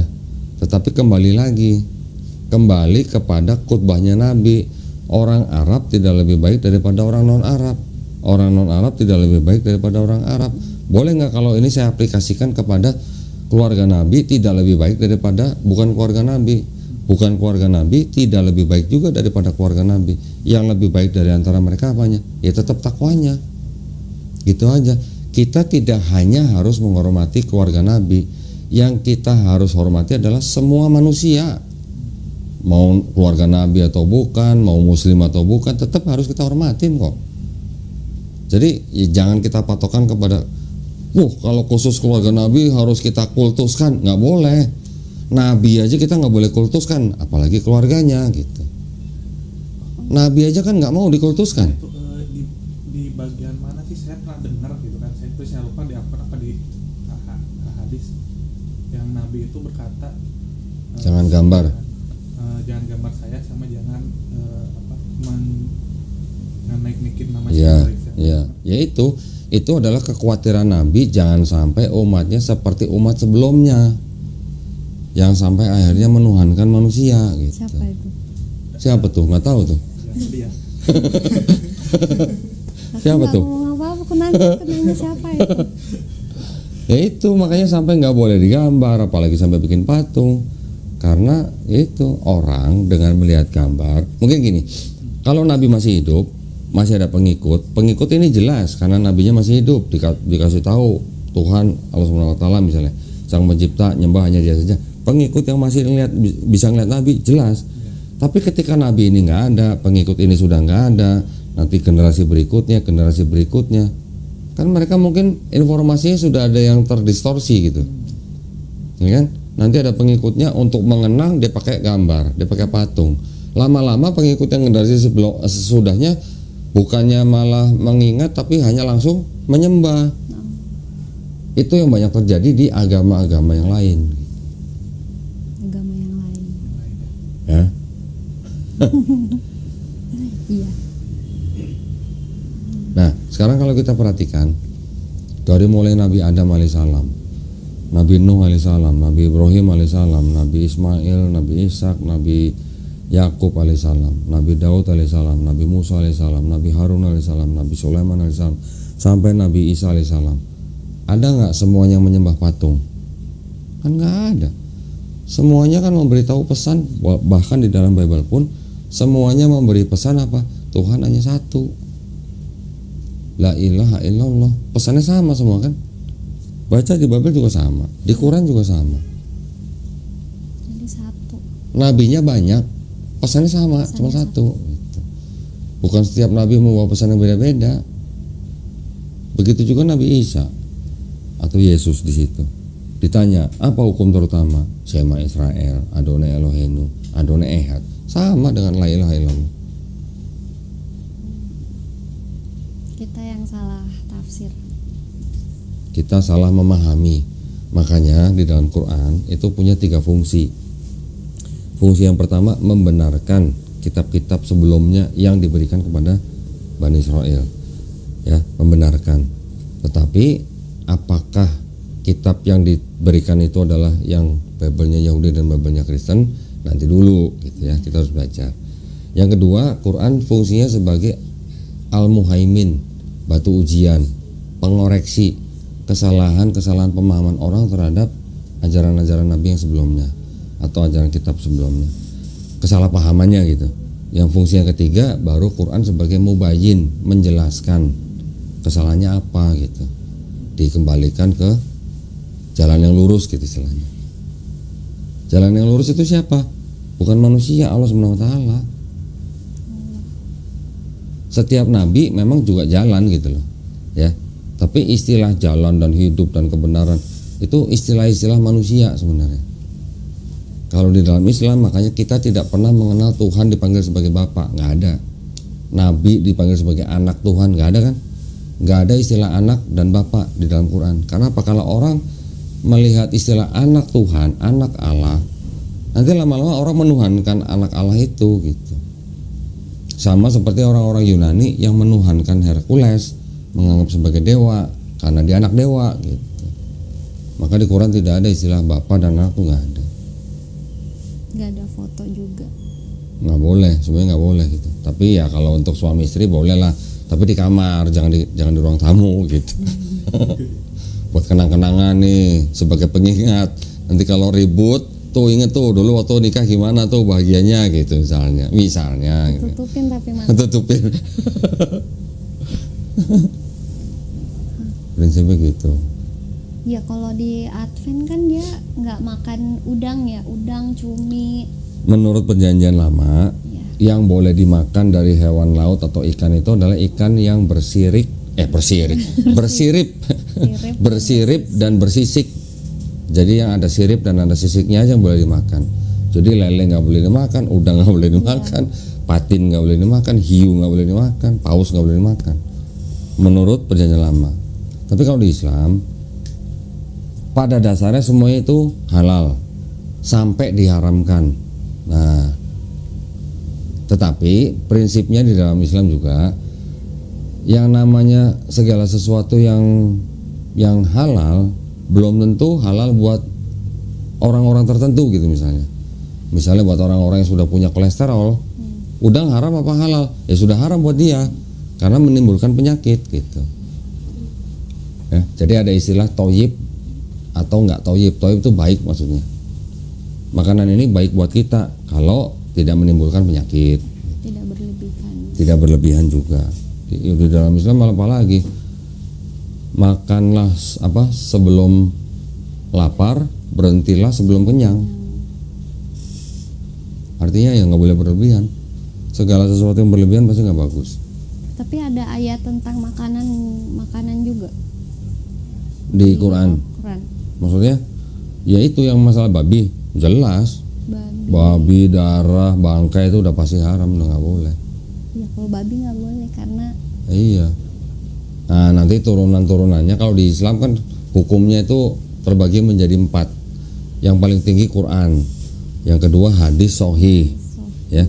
Yang ketiga baru ijma ulama atau kesepakatan para ulama. Berikutnya baru kias namanya. Kias itu apa ya, ilmu kayak semacam ilmu perbandingan lah gitu. Yang pertama tetap Quran. Nanti yang tidak disebutkan dalam Quran kita bisa cari dalam tafsir misalnya. Tafsir nggak ada, kita turun nih ke hadis yang sahih. Tafsir biasanya juga memuat hadis-hadis yang sahih gitu. Nanti hadis sahih nggak ada jawabannya, turun ke ijma ulama. Ijma ulama nggak ada jawabannya, pakai qiyas. Kalau Bible, setelah Bible apa hukum keduanya? Nggak ada. Nggak ada, karena Bible sendiri sebenarnya kalau boleh dikatakan ini tingkatannya seperti hadis. Cuman hadis yang seperti apa nih? Hadis sahih, hasan, doif, maudhu, nanti ada mungkar segala macam. Itu kalau disesuaikan dengan ilmu hadis yang di Islam, jatuh-jatuhnya udah mungkin di bawahnya maudhu malah. Iya, karena kan Maudhu masih ketahuan perawinya siapa. Tapi mungkin karena perawinya nggak alim atau mungkin perawinya istilahnya pernah berbohong. Tapi yang ada masih nyambung ke Rasulullah gitu. Surat Paulus itu benar surat Paulus atau enggak juga? Gini. Yesus di Bible diceritakan disalib atau diangkat kira-kira umur 33 ya. Kan dia mulai melayani umur 30, dia melayani kira-kira 3 tahun setengah gitu kan. Yesus lahir kira-kira tahun 4 sebelum Masehi. Jadi Yesus nggak ada kira-kira tahun 30 Masehi kan. 30 Masehi ini ingetin nih. Surat-surat Paulus yang 13 itu ternyata ditulis kira-kira mulainya awalnya dari tahun 48 Masehi. 13 Dari 30 ke 48 18 tahun bedanya. Oke. Ditulis dari kira-kira tahun 48 sampai 65 atau 67 Masehi. Nah, dari 13 surat Paulus ini ternyata menurut ahli-ahli perjanjian baru sendiri, dari 13 yang benar-benar dianggap ditulis oleh Paulus cuma 7. Sisanya ditulis oleh Paulin. Paulin ini bukan nama cewek. Paulin itu sebutan untuk orang-orang yang mengikuti pemikiran Paulus. Jadi dari 13 yang benar-benar ditulis oleh Paulus dianggapnya cuma 7. Yang 6 bukan tulisan Paulus gitu. Karena zaman dulu orang itu boleh menulis begini. Saya menulis tapi saya ngaku sebagai Paulus gitu. Boleh. Belum kriminal. Belum ditangkap gitu. Bahkan Gospel Markus aja itu dia melakukan metode penulisan yang namanya mimesis. Mimesis itu artinya menyadur tulisan orang, tapi dia mengganti-ganti dengan nama tokohnya, nama tempatnya gitu. Itu namanya mimesis. Iya. Markus dan mimesis. Markus menulis tulisannya Homer. Ada orang penulis namanya Homer menulis tentang apa ya? Pernah dengar kota Trojan? Pernah? Nah, itu tulisannya Homer. Tulisan itu ditulis sama Homer kira-kira 700 sampai 800 tahun sebelum ada Yesus. Markus nulisnya kira-kira tahun 65 sampai 70 Masehi. Jadi jaraknya udah hampir lebih dari 700 tahun. Ini diadopsi oleh Markus. Jadi cerita-cerita Homer tentang Odyssey nih kayak gini nih. Ini Odyssey pasal berapa ayat berapa, itu dikutip oleh Markus pasal berapa ayat berapa. Mirip. Iya. Jadi iya jatuhnya hadis berarti, tapi nggak tahu juga sih ya. Ya ini menyadur lah ya, ini menyadur. Tapi diganti-ganti nama tokohnya, nama tempatnya. Nah, Markus itu yang dianggap ditulis pertama dari 4 gospel itu. 10 tahun kemudian penulis Matius dan penulis Lukas ini yang menyadur dari Markus. Karena menyadur dari Markus, makanya 80% yang di Matius isinya Markus, 60% di Lukas isinya Markus. Nah, setelah itu Markus dan penulis Matius dan Lukas ini menambah-nambahkan sendiri dengan sumber kisah mereka. Ada sumber kisah sendiri, M berarti Matius, L berarti dari Lukas, Q artinya quell, artinya sumber atau kabar berita yang beredar di masyarakat. Nama-namanya dari mana tuh? Ada Matius, Markus, Lukas, Yohanes. Dari bapak-bapak gereja di abad kedua. Pertama Santo Papias tahun 135 Masehi menyebut Matius dan Markus. Kedua Santo Irenaeus tahun 185 Masehi yang menyebut keempat ini, Matius, Markus, Lukas, Yohanes. Di 4 gospel ini nggak ada nama-nama aku bernama Matius nulis untuk siapa gitu, nggak ada. Oh iya. Jadi 4-4 itu anonim sebenarnya.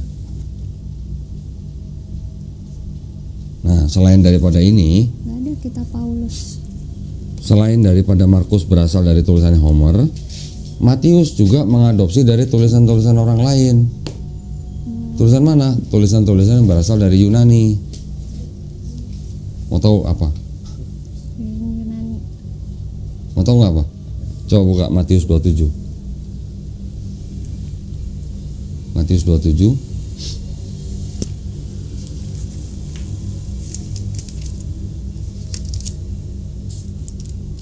Ayat 52. Kubu dan Matius 27 Ayat 52. dan kuburan-kuburan terbuka dan banyak orang kudus yang telah meninggal bangkit. Dan sesudah kebangkitan Yesus mereka pun keluar dari kubur lalu masuk ke kota kudus dan menampakkan diri kepada banyak orang kudus yang sudah mati bangkit dari kubur. Orang mati bangkit dari kubur namanya apa? Masuk ke dalam kota menampakkan diri kepada orang banyak. Kabur nggak kira-kira orang banyak kalau dilihatin mayat bangkit? Iya. Hah? Kabur dong. Nggak usah banyak lah. Satu aja mayat bangkit dari kubur di Bekasi misalnya. Di Depok. Depok misalnya satu mayat bangkit. Kira-kira gimana? Heboh nggak? Heboh. Lo berani nggak disamperin mayat bangkit dari kubur? Jangan sedih. jangan sedih lo. Terbirit-birit pasti kan. Nah, cerita itu adanya cuma di Matius. Markus nggak ada, Lukas nggak ada, Yohanes nggak ada.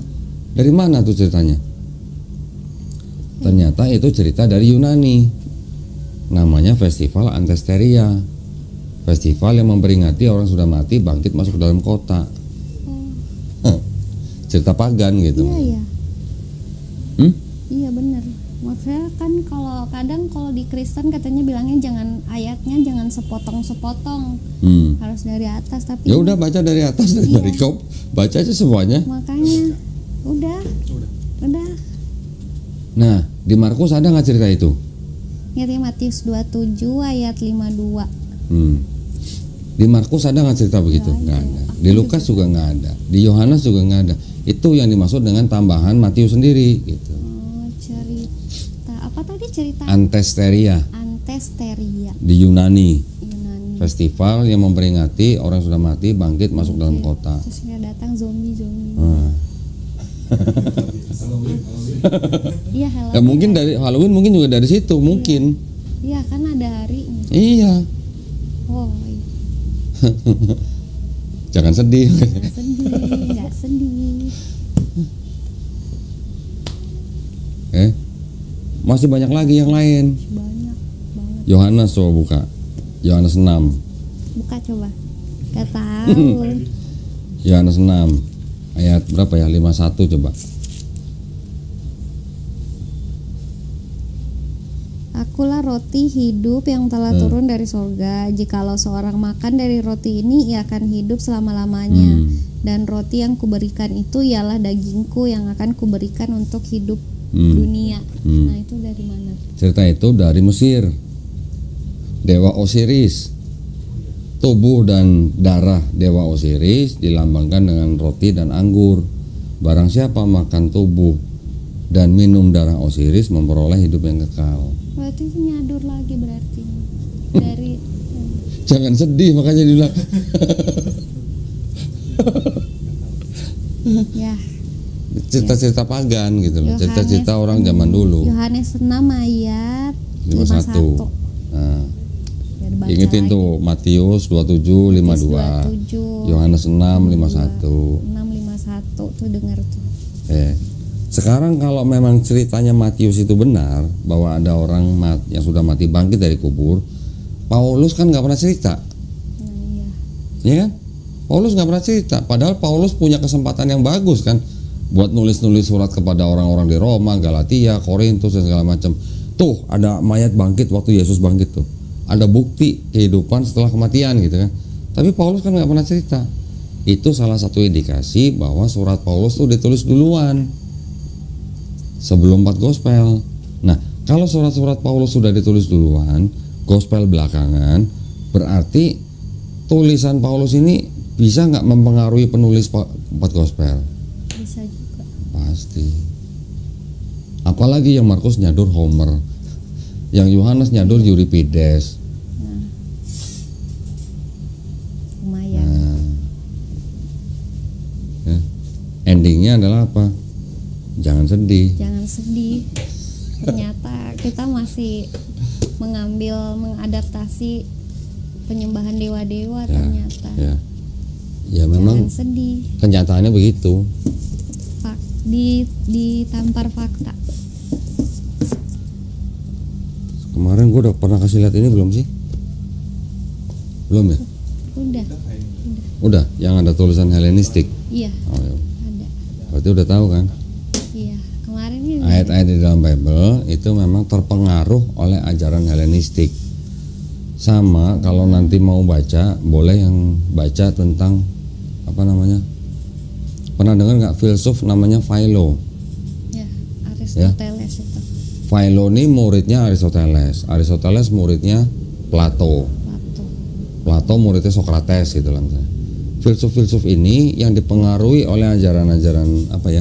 Ajaran-ajaran pagan dari daerah sekitar situ, yang sampai akhirnya Philo ini itu membaca kitab yang Septuaginta.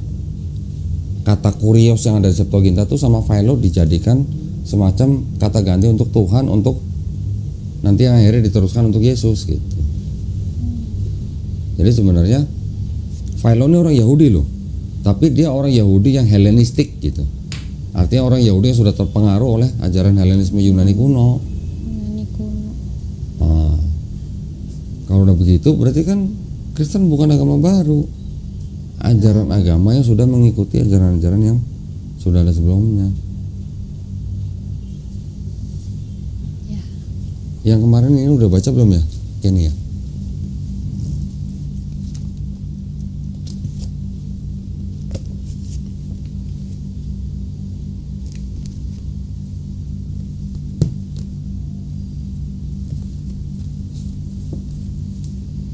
Ini udah baca belum ya kemarin ya?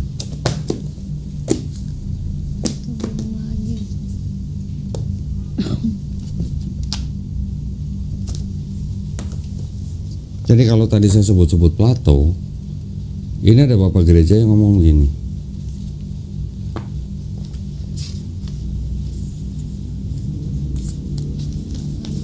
Ini ya. Thou procures for me by means of one puff up with the most unnatural pride certain books of Platonis. Jadi beberapa buku dari orang-orang Platonis diterjemahkan dari bahasa Yunani ke bahasa Latin. And therein I read, not indeed in the very words, but to the very same purpose, enforced by many and diverse reason.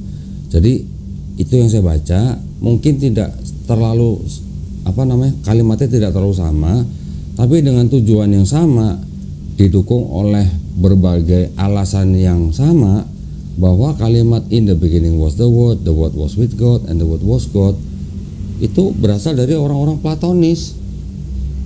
Plato, gurunya Aristoteles. Terus ada lagi nih. Ini Justin Martyr. Justin Martyr ini adalah salah satu bapak gereja loh. Dia nulisnya gini. And when we say also that the word, dan ketika kita berbicara juga tentang firman, who is the firstborn of God, yaitu anak sulung dari Tuhan, was produced without sexual union, yang dilahirkan tanpa hubungan badan, and that he, Jesus Christ, dan bahwa dia, Yesus Kristus, our teacher, guru kita, was crucified and died, telah disalib dan mati, and rose again, and ascended into heaven, dan bangkit kembali dan diangkat ke langit.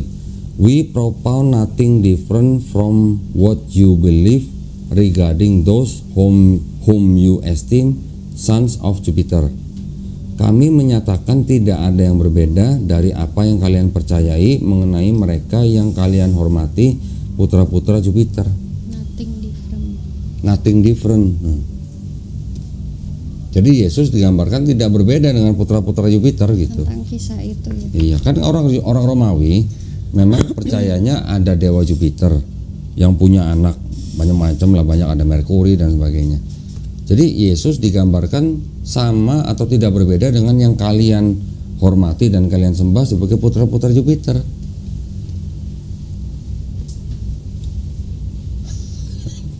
Jangan sedih gitu.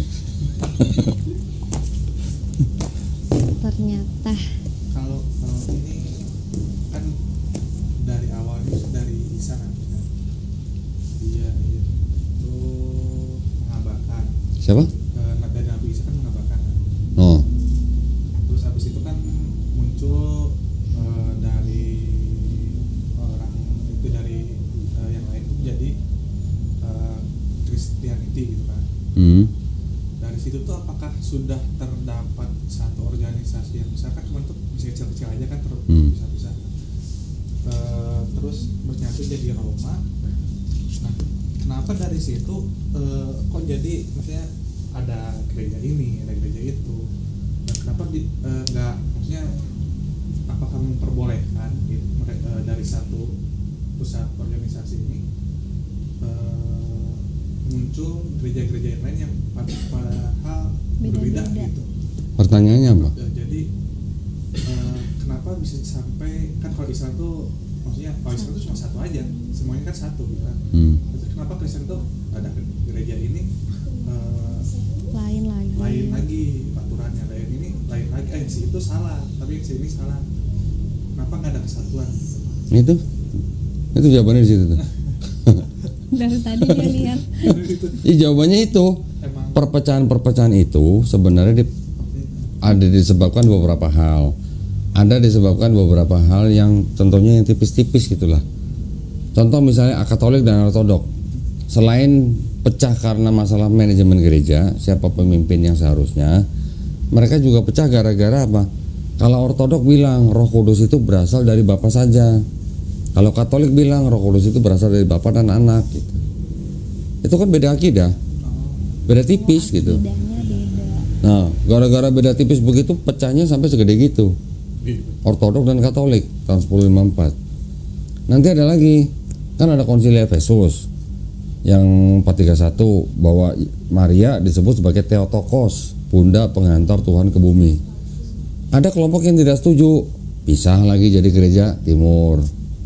Nanti Kalsedon kan menyatakan Yesus sepenuhnya manusia, sepenuhnya Tuhan. Mungkin di situnya setelah pecah Katolik dan Ortodok, di bawahnya nanti ada yang menolak lagi konsili Kalsedon gitu. Tapi dia masih disebut dalam Trinitarian. Kristen gitu. Iya.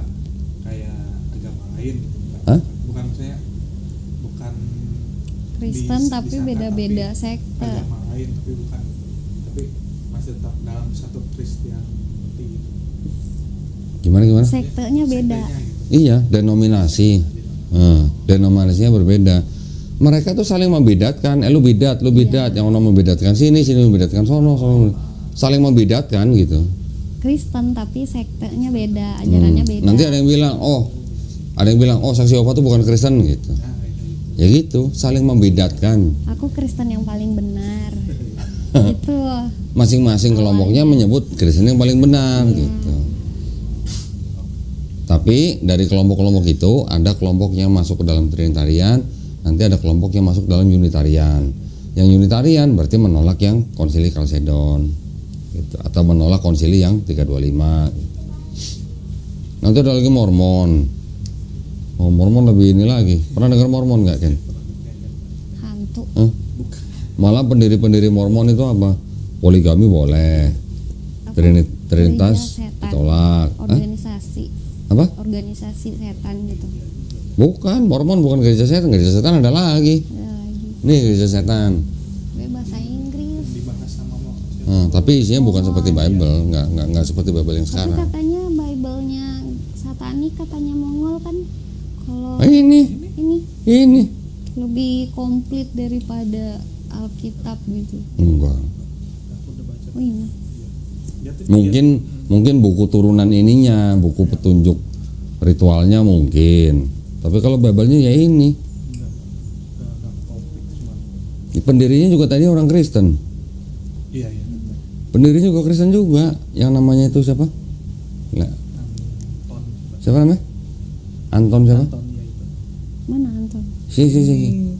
Ya yang lain itu. Oh, Nah. Anton Sander Lavey. Di situ diceritain, dulu dia Kristen, ya, pemain musik di gereja. Tapi setiap hari Jumat atau Sabtu gitu dia kerja di sebuah kayak pasar malam gitu. Dia sering ngelihat ada cowok berzina sama cewek di situ di festival itu gitu.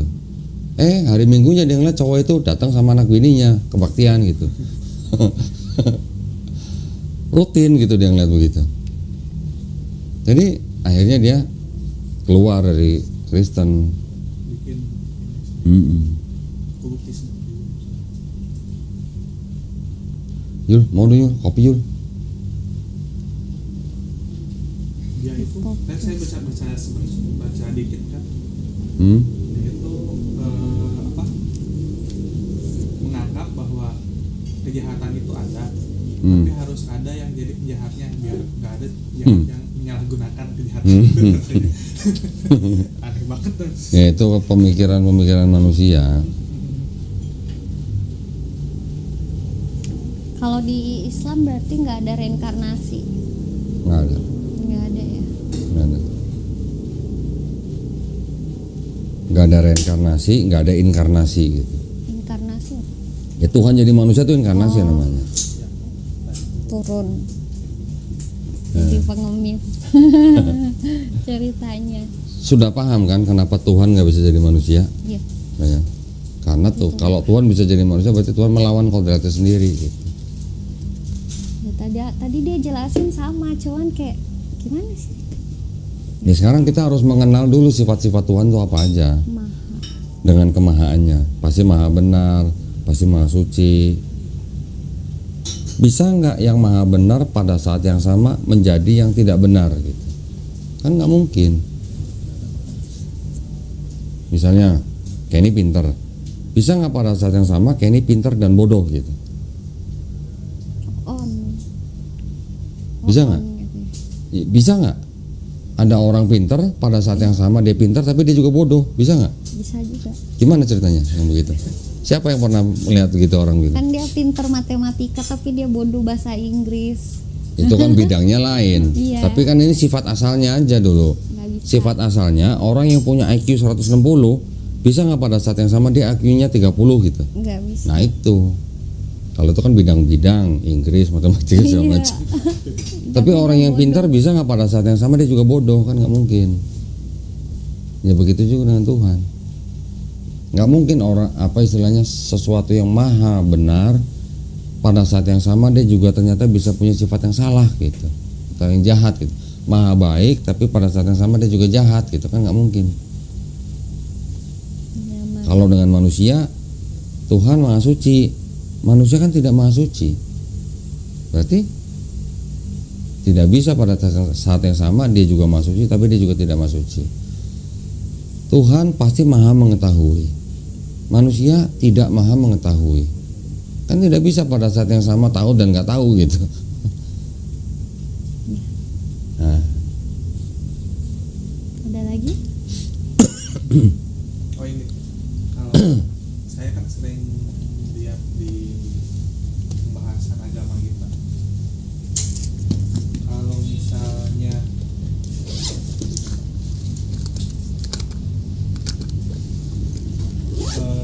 ini di luar Abrahamik kan, dia itu kenapa ada yang nanya itu yang di luar Abraham itu dia bertanya, kalau misalnya Tuhan menciptakan manusia Adam dan Hawa, kenapa dia tidak menciptakan sekaligus sempurna, tidak tanpa celah, sampai intinya harus sampai ada agama dari Ibrahim siapa itu harus direvisi. Nah, kalau untuk menjawab pertanyaan seperti itu sebenarnya gimana? Maksudnya apa yang harus kita lakukan? Pertanyaannya apa tadi? Pertanyaan itu kenapa kalau misalnya Tuhan menciptakan manusia dari Adam dan Hawa, kenapa nggak langsung sempurna aja? Jadi dari Adam sama Hawa itu sempurna, apa harus sampai Hawa itu melakukan kesalahan? Itu apa yang harus kita jawab? Kadang dari ateis mungkin ada yang tanya seperti itu. Oh, sekarang manusia kalau boleh dikatakan dia lebih mulia dari malaikat nggak? Di Abraham itu Hah? Di Abrahamik kemungkinan ya.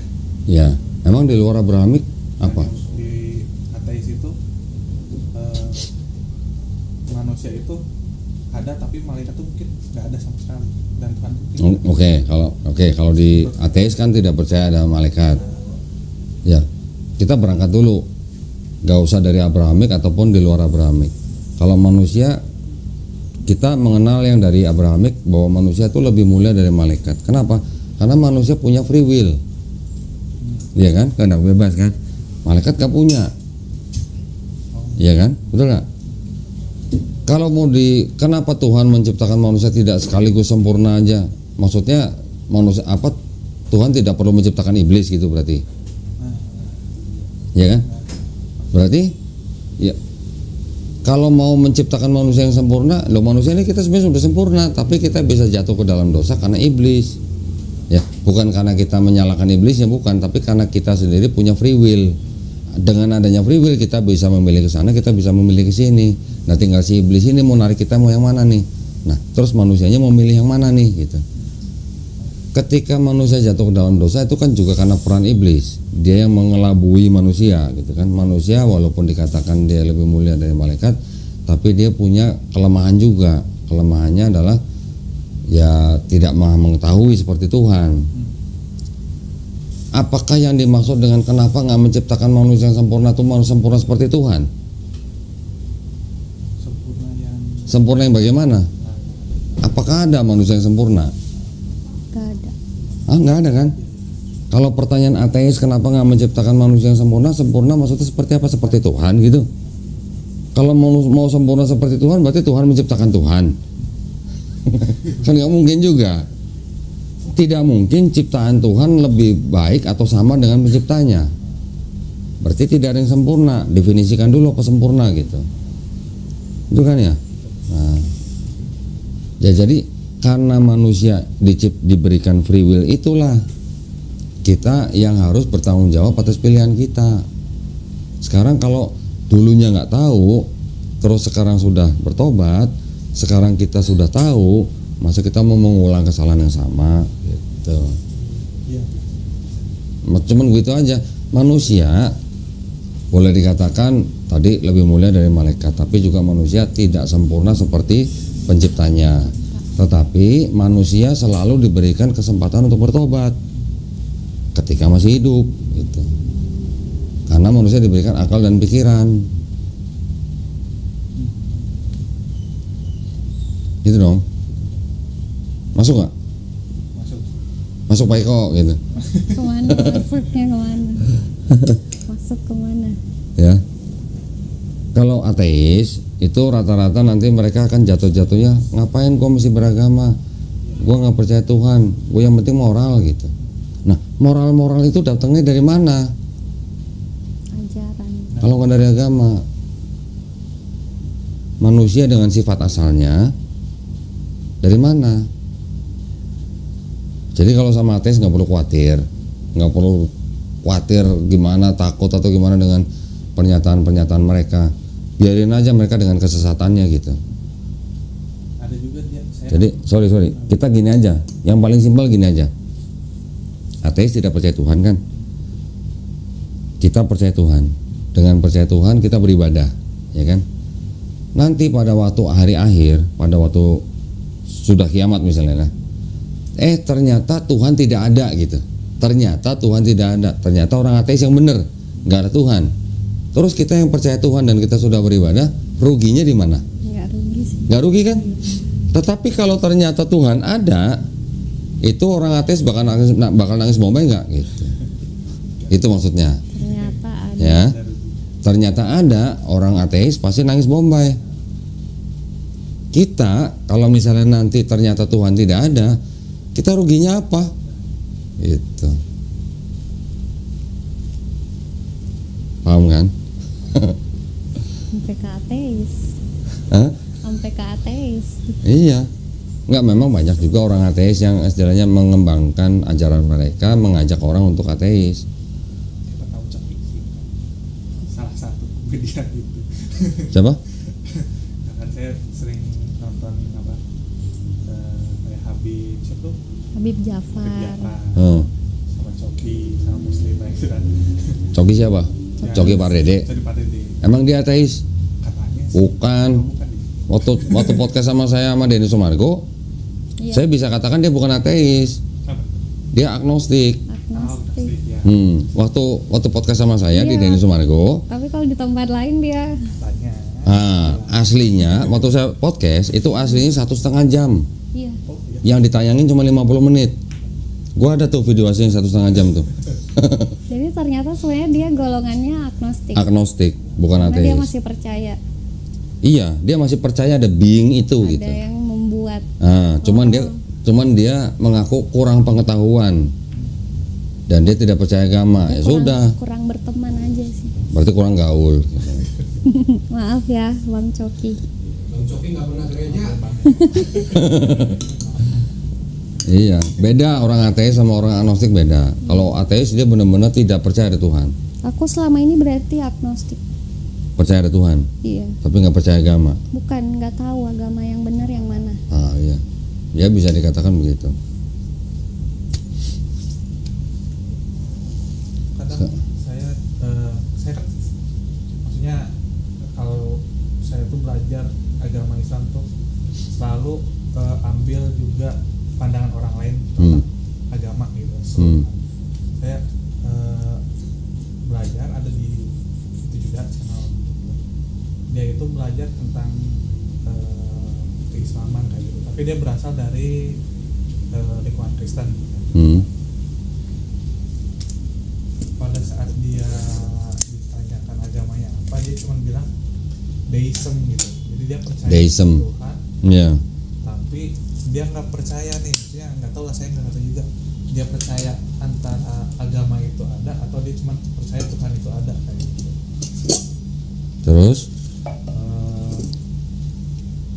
Kalau misalnya dia itu percaya Tuhan, apakah Tuhan yang dia percaya itu sama dengan Tuhannya Muslim gitu, atau gimana gitu, untuk kayak ini sebenarnya sama gitu.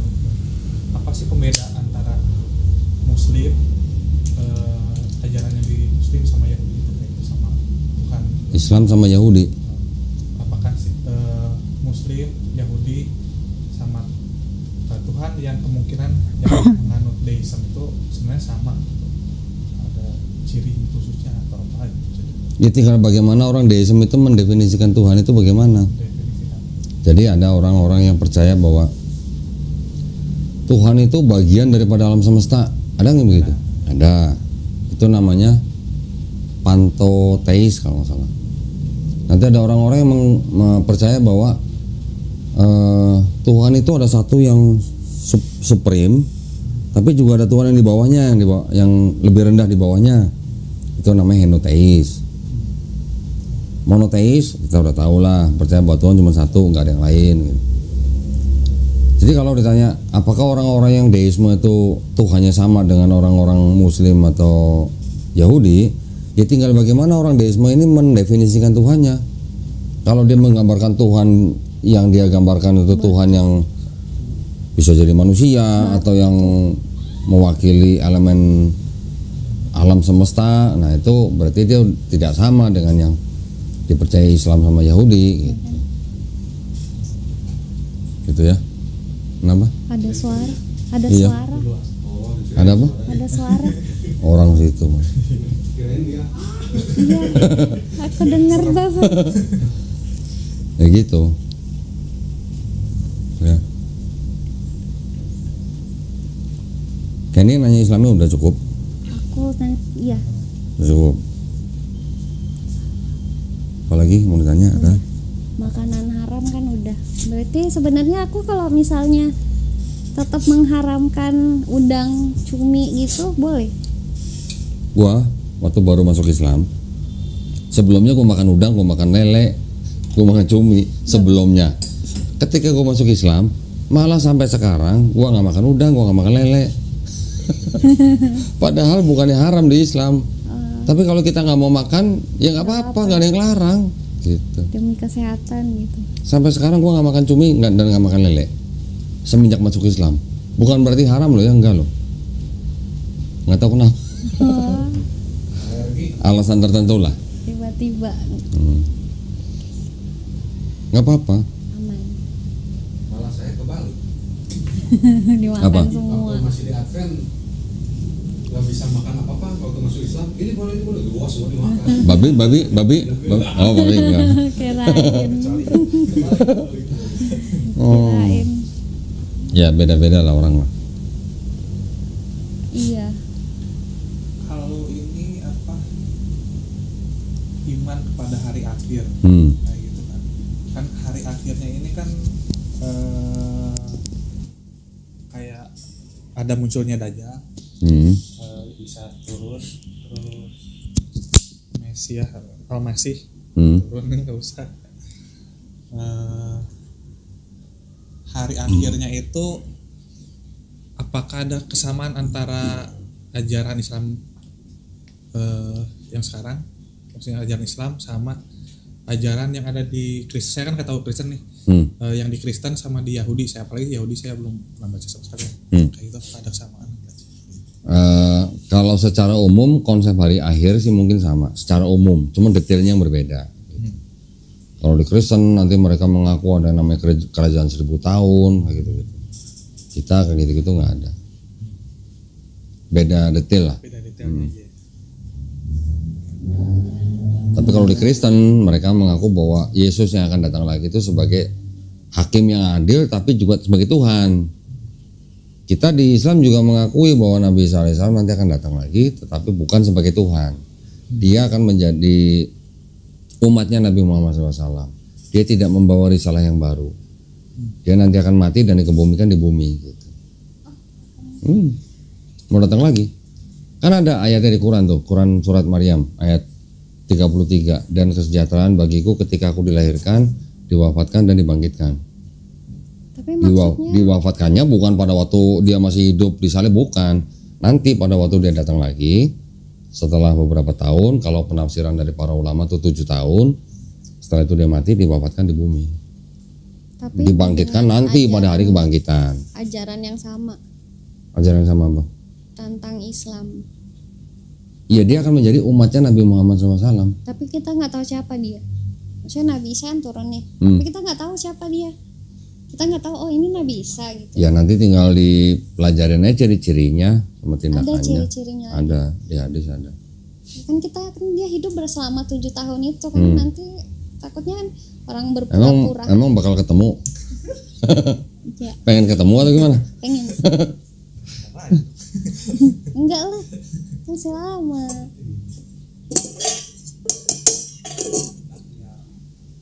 Ya itu walau alam lah itu.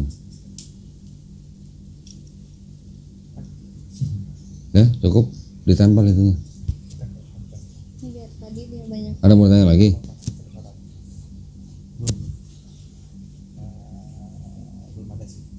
Belum. Nanti udah ditempel ada lagi. Kedengeran suara dia, kedengeran. Ya nih, ada mau tanya lagi nggak? Udah, cukup. Kalau si Erik manggilnya Keni katanya. Keniji. Keni. Keniji. Aman. Nah, kalau udah nggak ada yang ditanya lagi, sekarang halangannya buat Kenny untuk memeluk Islam apa? Restu orang tua. Emang perlu? Sebaiknya. Sebaiknya. Iya. Tapi tidak perlu sebenarnya. Setiap manusia itu nggak perlu minta izin kalau dia mau menjadi seorang Muslim. Iya. Ya, kalau di hutan gimana? Nggak ada orang tua, nggak ada siapa-siapa. Mau minta izin siapa dia? Nggak perlu sebenarnya. Tapi kalau kita memberitahu orang tua itu hanya atas dasar hormat kita kepada Iya. orang tua. Menghormati. Ya. Sekarang kalau orang tua melarang gitu, terus gimana sikapnya? Ya tetap aja. Tetap aja, tetap apa? Tetap lanjut. Tetap lanjut. Nah itu makanya orang untuk memutuskan menjadi Muslim itu tidak ada yang bisa melarang.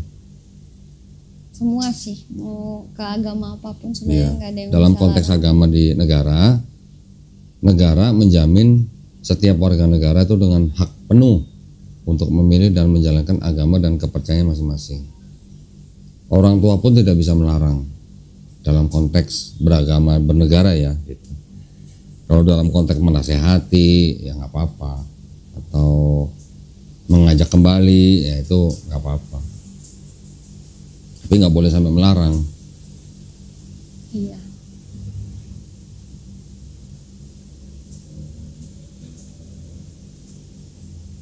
Jadi mau nyusul Billy bagaimana? Iya. Alhamdulillah. Alhamdulillah. Alhamdulillah. Berarti pakai kerudung ya? Pakai dulu ya. Iya dong. Ya. Ini tutup kepala nggak boleh? Rambutnya kelihatan nggak? Kelihatan. Tudung saji. Kemarin mana ya itu? Ya?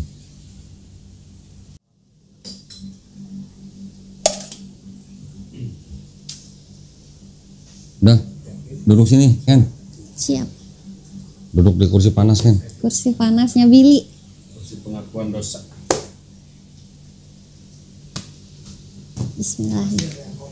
Bismillahirrahmanirrahim. Pastilah. Baik, bismillahirrahmanirrahim. Assalamualaikum warahmatullahi wabarakatuh. Waalaikumsalam. Alhamdulillahirabbil alamin, wassalatu wassalamu ala Rasulillah. Akhirnya ya. Kenny Kenny ya. Nama lengkapnya nih Kenny F. Noya, nggak apa-apa lah ya sebetulnya. KTP-nya Kota Makassar. Ini benar ya, ini fotonya Kenny benar ya? Hah, benar ya? Akhirnya Kenny nyusul Billy ya, alhamdulillah. Jarak berapa hari kemarin sama Billy, hari apa ya? Minggu lalu. Minggu ini hari apa sih? Sabtu ya? Sabtu. Oh iya, berarti seminggu berarti. Seminggu menyusul Billy. Oh, beda seminggu akhirnya menyusul. Alhamdulillah, saudari Kenny F. Noya, kelahiran Wantapone. Ini tanggal lahir gue nggak sebutin ya, Iya. biar tetap kelihatan muda gitu ya. Gen Z. Agama di sini Kristen betul ya? Ya. Alhamdulillah, Kenny akhirnya memutuskan untuk masuk agama Islam. Ya. Seperti biasa, saya akan bertanya, apakah Kenny ini mau masuk Islam karena kemauan sendiri atau ada paksaan dari orang lain? Kemauan sendiri. Kemauan sendiri, alhamdulillah. Kalau dengar ceritanya, orang tua kan memang menentang ya. Tetapi orang mau masuk atau memeluk agama Islam itu tidak perlu izin siapa-siapa, ya. Karena setiap warga negara Indonesia juga dijamin haknya oleh negara untuk memeluk dan menjalankan agama dan kepercayaan masing-masing ya. Nanti kalau misalnya orang tua akhirnya tahu, Kenny boleh menyanggah atau membantah, tapi harus dengan cara yang paling lembut ya.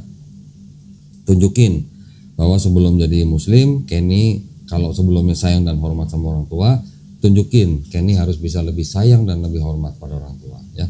Biar orang tua nanti bisa melihat akhlak Islam melalui Kenny. Oke. Yang ketiga, di dalam Islam ada syariat-syariat. Setelah bersyahadat nanti ada sholat, zakat, puasa, dan haji jika mampu. Apakah Kenny berjanji untuk melakukan syariat tersebut? Berjanji. Alhamdulillah. Kenny sudah meyakini bahwa tidak ada Tuhan selain Allah SWT, dan juga sudah beriman bahwa Nabi Muhammad SAW adalah utusan Allah. Iya. Alhamdulillah. Baik, kalau begitu kita langsung saja melakukan prosesi syahadat. Kenny ikuti ya 2 kalimat yang saya akan ucapkan dalam bahasa Arab. Nanti kita ikuti lanjutkan dengan terjemahan bahasa Indonesia. Oke? Mungkin boleh tangannya menunjuk 1 jari begini. Nah, sebagai bukti ini ketauhidan kita ya. Bismillahirrahmanirrahim. Asyhadu alla ilaha illallah wa asyhadu anna Muhammadan Rasulullah. Aku bersaksi tiada Tuhan selain Allah. Dan aku bersaksi Nabi Muhammad adalah utusan Allah. Alhamdulillah. Sah ya? Alhamdulillah. Doain gua ya. Siap. Doain gua ya. Bener nih, ini doain nih. Ini doa orang yang baru masuk Islam ini, wah sangat-sangat manjur ya. Minta doanya, doain kita semua, semoga kita semuanya istiqomah dan husnul khotimah. Amin. Ya, doain Doain juga ya buat yang para pemirsa, penonton, semoga kita semua dilindungi dan dirahmati Allah Subhanahu wa taala. Ya. Buat yang belum dapat jodoh, doain biar cepat jadi jodoh ya. Buat yang belum punya anak, doain biar cepat punya anak, punya keturunan. Nah, buat yang sakit tolong doain cepat sembuh. Amin. Buat yang ekonominya masih sempit tolong didoain supaya dilapangkan ekonominya ya. Buat yang belum umroh didoain supaya cepat umroh. Amin. Kok maksa sih doain? Enggak maksa ya, cuma minta doain aja ya. List aja di list. Boleh ya, alhamdulillah, tolong doain. Ini difoto dulu sebentar. Beda ya orangnya. Beda ton. Itu baru diperbaruin, jadi diperbaruin lagi berarti kesana lagi. Muka nggak beda, cuma beda ton aja. Bisa kembaliin. Oh iya, ini juga ada beberapa yang mau saya berikan kepada Kenny. Nah, ini ada buku tuntunan sholat ya. Kalau tadi Kenny cerita udah belajar sholat, nanti diperiksa ke sini, ke buku ini ya, diperiksa, diikutin aja buku ini. Ini di dalam buku ini juga ada sejumlah uang. Ini adalah uang zakat yang memang diperuntukkan, salah satunya adalah untuk orang yang baru masuk Islam. Nggak boleh disedekahin. Boleh. Tapi terima dulu, terima dari saya dulu. Nanti mau sedekahin ke siapa boleh. Terima dulu. Ini ada Quran ya, Quran mushaf tajwid warna. Nah ini kita berikan nanti supaya insya Allah dibaca ya. Lagi beralangan nggak? Iya. Lagi beralangan. Nah ini tolong nanti dimasukin di kantong aja. Tapi katanya dibilang ada yang masih boleh membaca kitab suci Al-Quran kalau berhalangan, tapi ada juga yang bilang nggak boleh. Saya ngikut yang nggak boleh. Tapi kalau baca di handphone nggak apa-apa. Nah ya. Yang ini nanti tolong di tas saja, di kantong, nggak usah dipegang ya. Ini ada sajadah yang ada bacaan sholatnya. Ini ada mukena ya. Ini tolong diterima dengan baik. Saya masukkan ke tas saja. Ini boleh dipegang? Kalau ini boleh. Yang ini hati-hati ya nanti ya. Ya nanti Isan aja yang bawa nih. Nanti pulang mulai sholatnya nanti setelah Kenny sudah suci. Ya nanti kalau sudah selesai mandi junub. Mandi besar. Mandi besar ya. Belajar dibaca semuanya. Insya Allah belajar step by step ya. Ini nanti Ihsan yang bawa ya. Baik, saya juga ingin menyampaikan bahwa pada dasarnya setiap manusia yang lahir adalah fitrah. Fitrah artinya dia muslim, hanya berserah diri kepada Allah Subhanahu wa taala ya. Ketika manusia itu nanti mungkin besar menjadi Yahudi, Kristen atau Nasrani atau Majusi karena orang tuanya kan. Tapi ketika orang itu nanti mendengar Islam, menerima Islam, bahkan dia memeluk Islam, sebenarnya orang itu tidak pindah agama, tapi hanya kembali kepada fitrahnya. Ya, juga orang yang di luar Islam, yang masuk Islam, insya Allah dosa-dosanya dari akhir balik dihapuskan. Tetapi kebaikan yang pernah dilakukan, insya Allah tidak dihapuskan, tetap dicatat sebagai pahala kebaikan. Ya, mudah-mudahan ini menjadi penyemangat buat Kenny untuk menjalankan Islam dengan baik. Ya, kita semua berdoa, mudah-mudahan kita semua dijadikan atau dimasukkan ke dalam golongan orang-orang yang mengikuti apa yang sudah diturunkan Allah Subhanahu wa taala melalui Rasulnya, dan juga insya Allah kita juga menjadi golongan manusia yang menyaksikan keesaan Allah. Amin. Ya, juga kita berdoa supaya kita dihindarkan dari api neraka. Amin. Baik, mudah-mudahan kita semua sekarang lebih ditingkatkan lagi imannya, ya, supaya kita semuanya nanti insya Allah husnul khotimah. Amin. Oke, baik, terima kasih perhatiannya para pemirsa. Buat para pemirsa yang ingin mendukung perjuangan dakwah kami, dipersilahkan untuk mengirimkan ke BSI dengan nomor rekening 111 8899 atas nama YPM Atawi Jakarta. Dan untuk Kenny, nanti tolong informasi atau komunikasi dengan Suci hari apa mulai belajar Iqra. Minggu depan. Hari Senin boleh. Dalam seminggu 2 hari ya. Kasih tahu aja ke Suci hari apa ya. Nanti kita kasih juga nomor guru privatnya. Ya. Baik, sekali lagi terima kasih atas perhatiannya para pemirsa. Kami pamit undur diri. Insya Allah kita berjumpa kembali di konten-konten kita yang bermanfaat ya. Akhir kata, wabillahi taufiq wal hidayah. Wassalamualaikum warahmatullahi wabarakatuh.